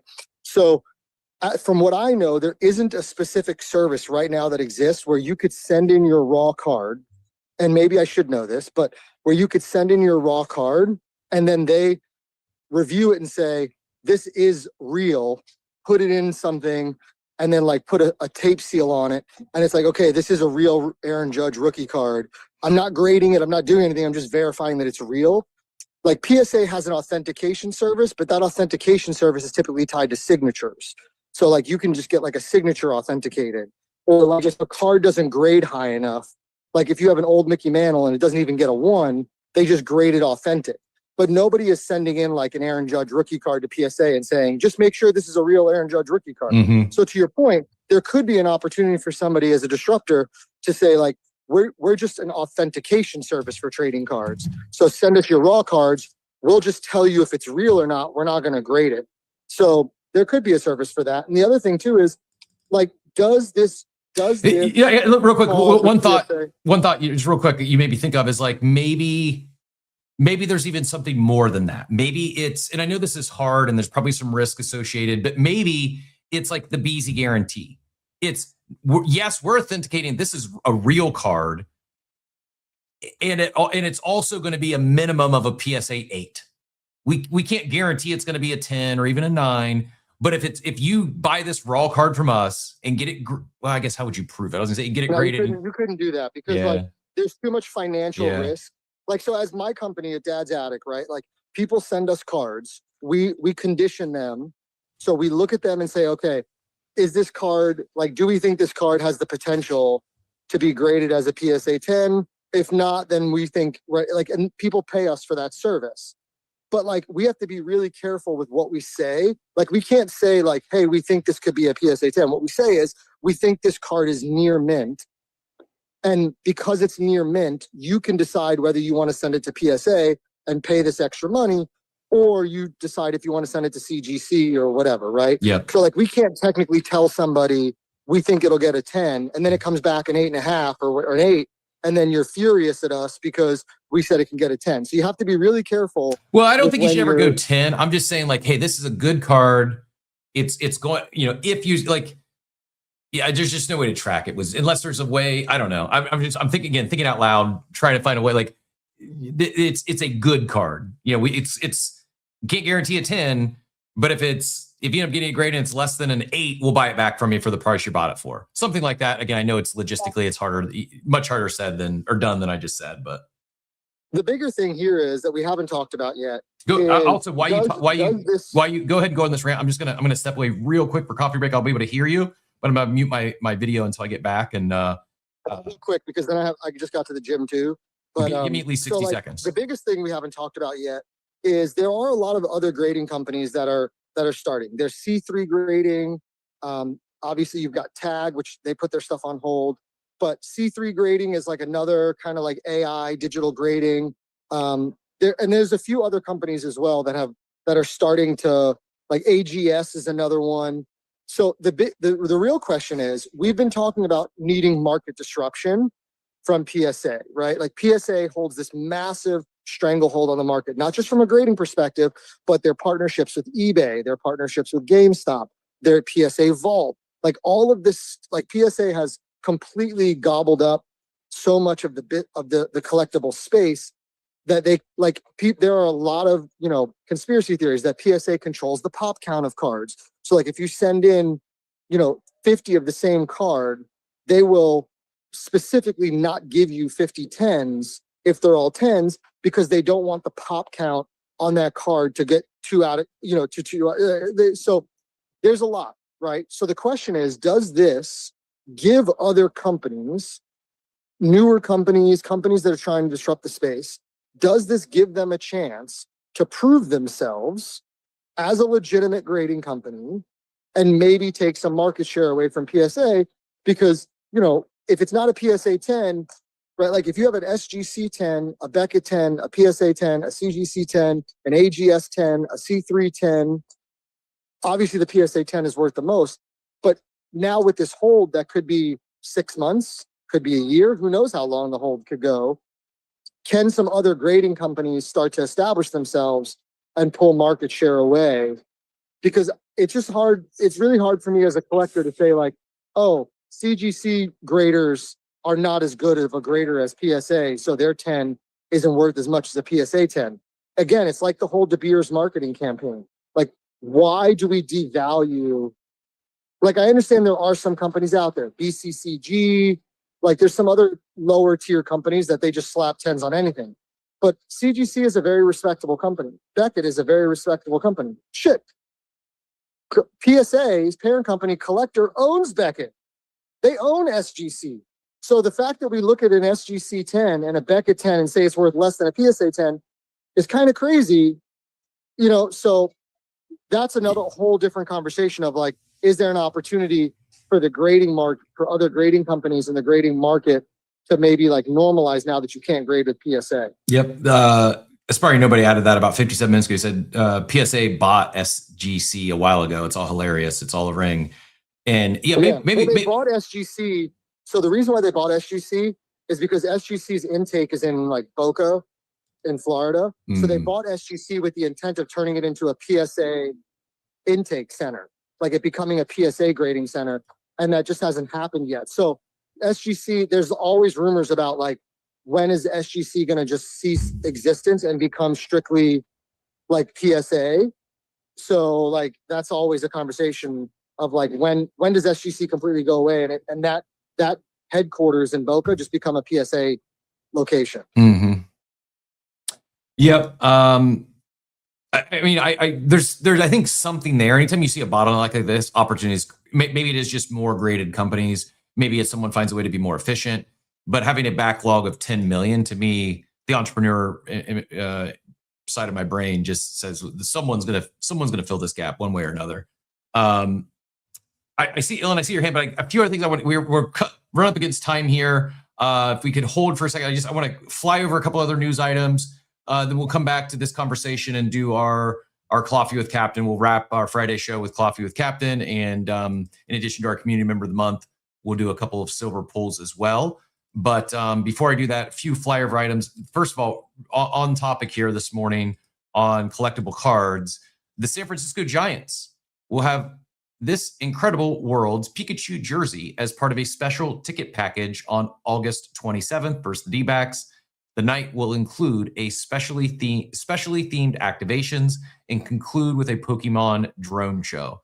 These jerseys, I can tell you now, are going to go for quite the premium. I hope in addition to having the Giants wear them, they're actually, they sell them at the game. And then I could also foresee if they do like a jersey patch on some Giants cards. These jersey patches here with these Pikachu characters are going to be absolute hits and collector items for sure. I saw someone else say if they did a special card, a promo card that at that game would also be in high demand. So noteworthy there for sure.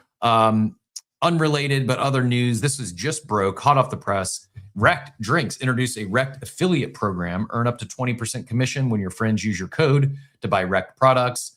And make it even better, refer your friends to Wrecked and you'll earn commission when people use their code as well. There you can see, you start at a bronze, you earn 10%, and anyone you refer gets a 10% discount. You get up to the silver tier, which is $500 in products sold. It goes that both the commission and the discount jumps up to 30%. And at the gold tier, $2,500 in volume, 20% both on the commission as well as the discount. I just got mine created, so it's just a 10% discount. But I did pin my ref link up top. If anyone appreciate Von Frutton for being customer number one. If anyone else would like some new energy drink or some rec drink or the sparkling water or some merch, appreciate using my ref link. It's up top. You'll get 10% discount and help build out that affiliate link. I just created that, pinned it up top. You also, along with the post, if you want to get more details. But again, I think Rec Trillionaire automatically unlock gold tier. That's a nice little perk for those rec. I'm not a Rec Trillionaire. I am a Wrecked 100 millionaire-ish. I'm not up to a trillion, but continue to hold that Wrecked bag and just add to it. Andrea adds win tag grading pods. I would have to ask Joey exactly what she means by that, but it was great to hear from Andrea today. I did tweet out one of my favorite things in this space is we'll be having a conversation and just get the team or the founder to join us for an impromptu discussion on the subject matter at hand. Greatly appreciate it. Sydney, my best outer, who just gave us a life update. She's asking for all the bald PFPs. She's starting 6 rounds of heavy chemo next Thursday every 3 weeks. Can't imagine what she's going through, and I'm sending her all my absolute best, every virtual hug I can muster. And so just thoughts in all my best going Outer's way. She's got an open invite to come back and join us on Tuesday. Obviously, she need to get her treatment plan sorted out, and she did mention it might be a good break from reality to join us from time to time. So we will see. Obviously, no pressure, obligation, but mostly just wanted to send her love and my my very best. Yes, I will. Von Front and I will send you the actual coupon code. Apparently, you need in addition to the ref link, you need the coupon code. I'll send that over in a second. I think it's just the last part of the ref link. I believe that's the code, but let me double check. I will it says new rec referral track. So pretty cool system. I think that's the other thing. We will get OSF on to talk about this, but I'll show you just a quick glimpse behind the scenes. I mean, pretty cool portal, pretty cool platform. I mean, it didn't just launch a ref link or affiliate code. Like you've got a dashboard payment. You can see the network. I mean, it really is very multi-level marketing, network marketing type vibes, which I know that can get a bad, for many have negative connotations to that. I do not. I think direct sales, it's existed. Like many businesses have been very successful with this go-to-market strategy, especially when there's a real product. If the product was junk, I wouldn't be referring it. I use the product. It's my daily pre-workout, and I did so before there was ever any ever any affiliate link or commissions or anything, but I am at first glance here a pretty big fan of. You can see like Von Frutton went in and bought a couple things of energy. It already shows $8 pending. Pretty sweet. He must have bought more of this because I'm just at a 10% tier, so he must have bought $80 worth. I guess it'd be two tubs, two $40 tubs, already $8 in pending. I just need to update my my payout information. But thank you, Von Frutton, very much. And yeah, if anyone else would like to send $4 of commission my way, use that ref link, get 10% off yourself, and it would be a nice little. And in all seriousness, I'm not feeling this for the $8 or the $4 a tub. It's like I just as I told Andrea, I think more crypto native brands should lean into loyalty reward programs and points for more than just TGE. Same stuff. Like part of the value here, this is this grassroots guerrilla marketing, these rabid fans that you get thousands of brand ambassadors. Tap into it, build out programs like this. I'm not making this PvP. I'm not taking shots, but I think of like Pudgy Penguins could probably sell some toys, more toys, direct to consumer if they had some sort. If they enabled a sort of a program like this where their holders could could get a small commission as a percentage from any sales they drive. Maybe that's a bad example. It doesn't need to be all, but I'm excited to see it and hope to see more of this in the future. But congrats to the team for getting that kicked off, and again, more on that soon. The only other thing before we get into, let's do this. We'll do a quick, super quick flyover on the daily market update, and then we will come back with Coffee with Captain, and we'll get those claw pulls in here. Should be right before 10 o'clock. We might still be able to get you all out of here on time, but quick daily market update, and then we'll jump into Coffee with Captain. This is the daily market update on Coffee with Captain. Brewing. Yeah, the markets in play, charts on the screen. What the numbers gonna say? We got offer in the cup every single day. Coffee with Captain, market update on the way.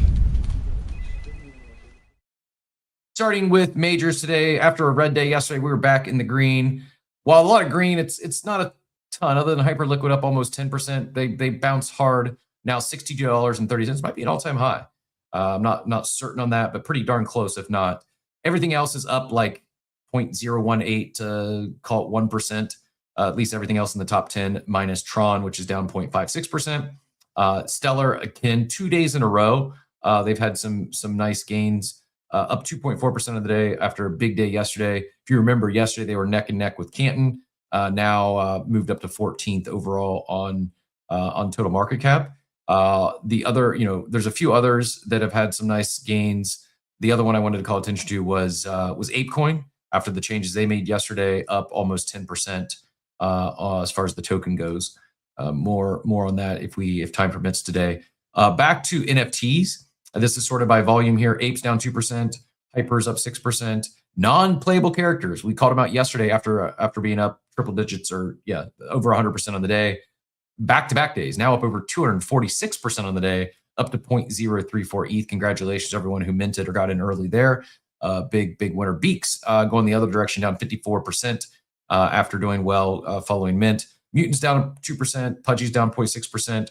Normies up about 1%, still 0.6. Pretty impressive for that free mint or close to free mint. Moonbird's down 1%. Quirky's down 4%. Lost 1 ETH for the first time since I can remember. But still 0.95 is not nothing. Little Pudgy's up 2%. Shellmates, I'm back in the positive on that 3-4 Shellmate sweep, up 41% on the day, 0.022 ETH for the Shellmates. Terraformas, OG fine art on chain, up 11% to 0.35. Meebits up 10%. Florentines, another new mint here, up 11% to 0.08. Same thing, another new mint, Rockatrill up 35%. And Frog 69 MG up 58%. New mints continue to perform pretty well. Not all, but any ones with a little bit of motion seem to be doing pretty well as of late. That's our daily market update. Keeping things moving here. We're going to roll right into our Coffee with Captain. We'll be announcing our community member of the month, as well as a couple of silver pulls here today. So don't go anywhere. You don't want to miss Coffee with Captain. You never know. You might walk out of here today with a $5,000-$6,000 grail. We're going to be grail hunting in just a few minutes here. This is Coffee with Captain, brought to you by BZ. Coffee with Captain. Give that claw a spin. Culture grills from BC. Prizes within. Mystery and magic. Where to begin? Coffee with Captain. It's your time to win. Alrighty, we've got, we're going to do this. We're going to go our 2 silver claw pulls and then our community member of the month. Excited. This one is long overdue. Could have been community member of the month. Probably every single month we've done this thing. And actually, I'm going to say, I want to make sure the other code works. Eddie Crypto is, we're going to go Eddie Crypto first because Eddie has, a while ago, he won this. We had one day the discount codes were down, and then, yeah, long story short, he guessed correctly on where BZ was going next in their multi-chain approach. So I want to make sure we get Eddie in here. Eddie, if you're available, if you can still hear me, just give me some sort of indication in the chat that you're here. And I just need to let me know. Need you to let me know whether you want to swap or keep the card we pull. We'll be doing that here in just a few seconds.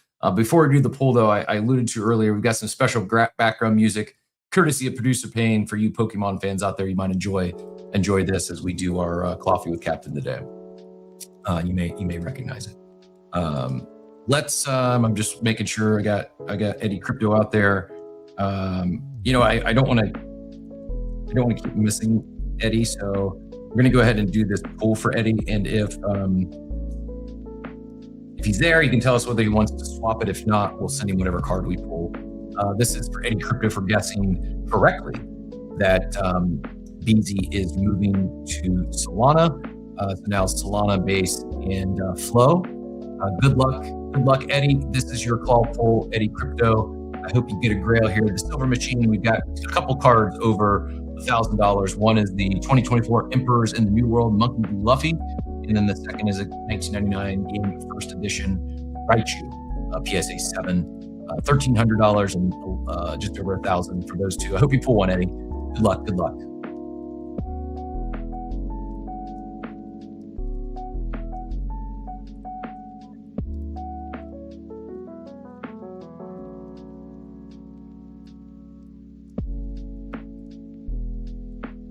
Here we go.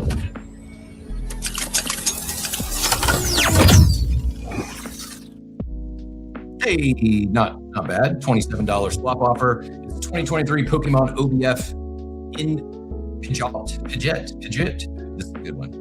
I can see Payne and Zane laughing at me right now. It's a Obsidian Flames Pidgeot, PSA 9. Definitely pronouncing that wrong, but Eddie, let me know if you want. You got a few minutes here. If you can hear me, if you want to keep this, let me know. If you want to swap it for the $27, it'd be like probably 25, 26 and some change after the fees. I'm looking for your comments in the space I see out there, but I know sometimes people get multitasking and a brief distraction. So I'll pause for just another few seconds, and then if we don't hear back, we'll keep the card and we'll send it to Eddie. Congrats on the. I kind of like the card, and I also found a new character for me, that Pidgeot. And Gym Mint 9, PSA 9, 2023 version, 2023 Obsidian Flames version for Eddie. I'll refresh one more time. If I don't see a swap it or keep it, we'll move on to the next one. If you like the background music, Payne some love. All right, we just got a couple minutes left here on the show, so we're going to keep things moving. We got two more silver pulls before we get into our community member of the month. It's a big one. Excited to award a well-deserved, long-time OG Coffee with Captain community member, friend of the show, friend just in life, and long-time member of the War Room. The next silver pull, though, is going to be two other members who are in the running for a community member of the month. But Eddie, we're going to keep that card. We will send you the Pidgeot here soon. Let me make sure I get back here. Probably refresh. I've not done multiples here from the same machine. So this keep it and start again. Item and start again.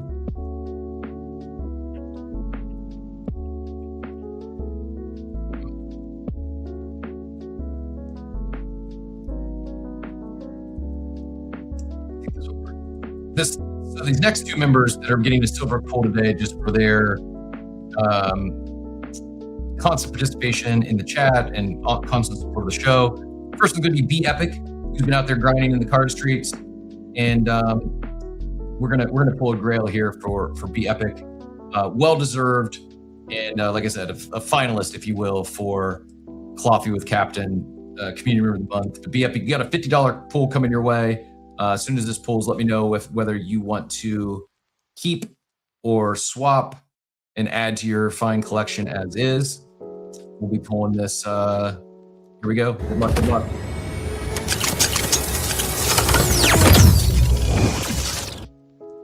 Hey, nice pull there for Epic. It's a 2021 Black Star promo Greninja Tag 9. Its swap value is $81 for this Gem Mint 9 Greninja.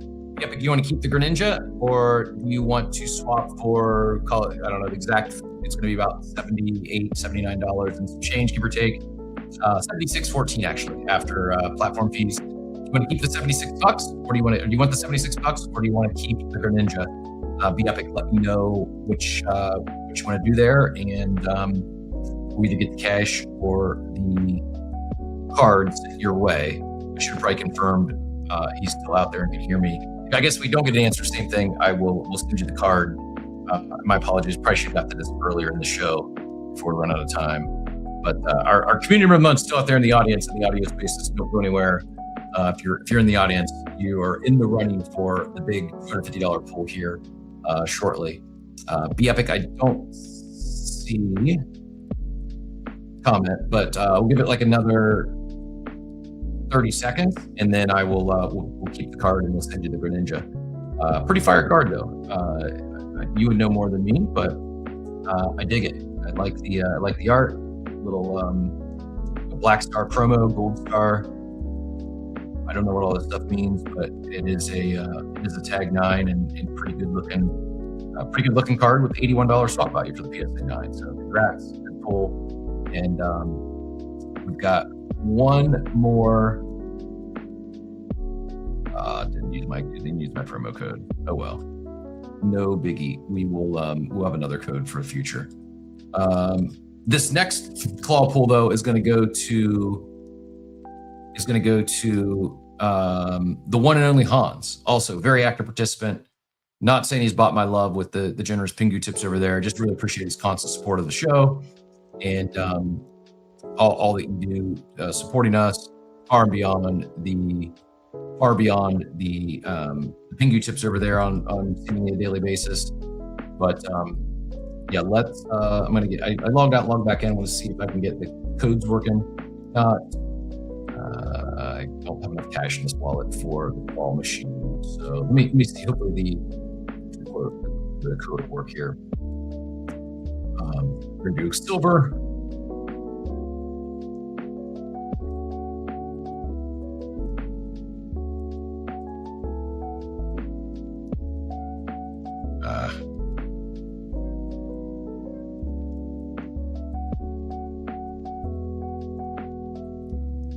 Codes applied.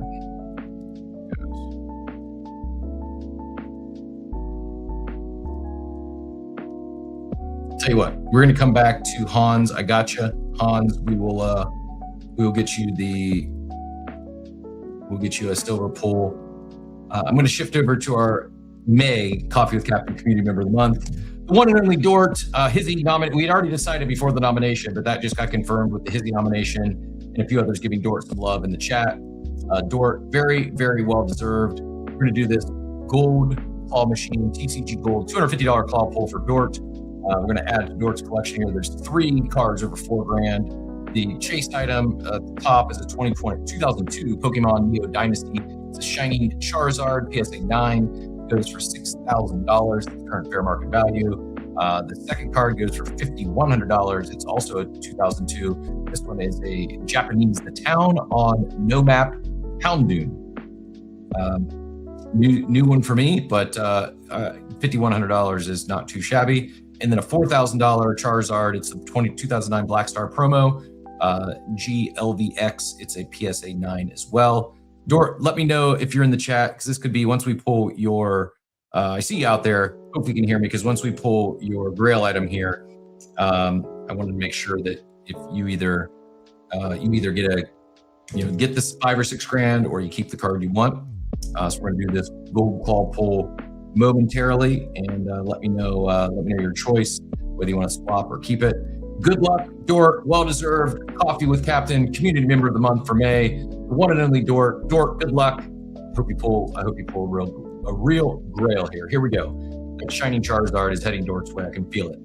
Good luck. Good luck. It's gonna be a big one. It's gonna be a big Grail. We're due on coffee, and couldn't pick a better person to win a nice Grail pull from Dort.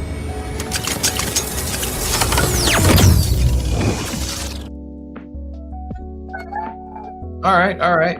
$230, not too bad. It's a pretty cute looking Fearless Fighter Snorlax. 2021 Pokemon Japanese version Snorlax, the Japanese Fearless Fighter Snorlax, no less. Dort, do you want to keep the Snorlax and vault it, or do you want to take the swap? It'll send you $216.20. Dort, keeping or swapping that Snorlax? I hope Snorlax seems pretty straightforward. I hope I'm pronouncing this one correctly. Let me know if you want to keep the Snorlax or you prefer the $216.20. Totally your choice. No obligations either way. Keep the Snorlax. Phonic says it's a banger. Keep the Snorlax or swap for $216.20. He's also on silent mode in Discord, so we may have to. He may be at the office. Keep it. All right. Congratulations. Good pull. Nice Snorlax there in the collection. It was in the YouTube chat. I missed it. All good. Appreciate you over there in that YouTube chat. Dope card. Snorlax. Keep. Yep. Much love, Dort. We appreciate you all. Oh, just cleared airport security. Safe travels. Enjoy the trip wherever you're heading. Eddie did say vault his. Awesome. Glad we did that. And I don't know why I was missing the YouTube comments, but I'm back on them now. Congratulations to Eddie. Congratulations to Be Epic and Dort. Nice Snorlax there. Well deserved. Appreciate you all very, very much. And I do want to go back now and see if I can do that pull for Hans. If I can't get it done on stream, Hans, just know we got one coming for you. But also very, very well deserved. And greatly appreciate you and all your support. Again, congratulations to all of our call pool participants today, and special shout out to BZ for making this possible. He's one of our favorite segments here on the show, and very much so enjoy. I think what it's not letting me do is swap or continue another pool with a discount code prior to like 7 minutes left on the tracker. So Hans, if you don't mind, I will do the poll off stream, and or we can do it on Monday morning. I just know that we have a Silver Claw Machine poll coming for you for the ongoing support. Like I said, all three very, very deserving. Dort, our community member of the month for May, The Epic, and Hans, a couple of finalists there, and got him a silver poll. So Hans, you got a silver poll coming. Dort, you got a fine Snorlax headed to your vault. And as you know, Eddie, you got a vaulted card coming, as well as the Epic. DM me either your BZ account or your EVM address that you'd like these cards sent to, and we'll get those off your way. And with that, we're 10 minutes overdue, but great show today. Really appreciate all Joey's time. Really appreciate Andrea joining us. Always great to hear from her. As I mentioned, one of my favorite things, hearing from teams and founders in the space, these impromptu combos, talking about the subject matter at hand. And we will be back Monday morning, back to our regularly scheduled program. I know we had our guest co-host earlier this week. Really appreciate Joey and Proof Alpha DJ and Machiavelli holding the fort down, keeping the streak alive, and kind of in and out with family and just a lot going on. But fitting. Dort's celebrating his birthday weekend. So nice. Happy birthday with a birthday Snorlax, I'm saying. Congratulations on the pool, on the community member of the month, and wishing you the absolute very best for birthday weekend. Send those GVC guys my best as well. Sounds like a fun weekend you got lined up. But we'll be back Monday, and next week we'll be back to our regularly scheduled programming. Just a quick recap reminder that affiliate link for Rec Drinks, mine is pinned one in from the left, my specific affiliate link. If you want to get yours set up or need an order, we appreciate that. The BZ ref link is also up top, or you can simply scan the QR code on the screen if you're watching YouTube or Abstract or X video feed. That'll take you directly to BZ with our ref link. And hope everyone has a wonderful weekend. Weather is nice down here. I hope it's good in your part of the country as well. And looking forward to another fun week next week. Appreciate you all very much. Congratulations again to our community member of the month, those weekly winners, and Be Epic and Hans, as well as Eddie Crypto for guessing correctly there that BZ was heading to Solana. And again, hope you have a wonderful, wonderful day, everyone.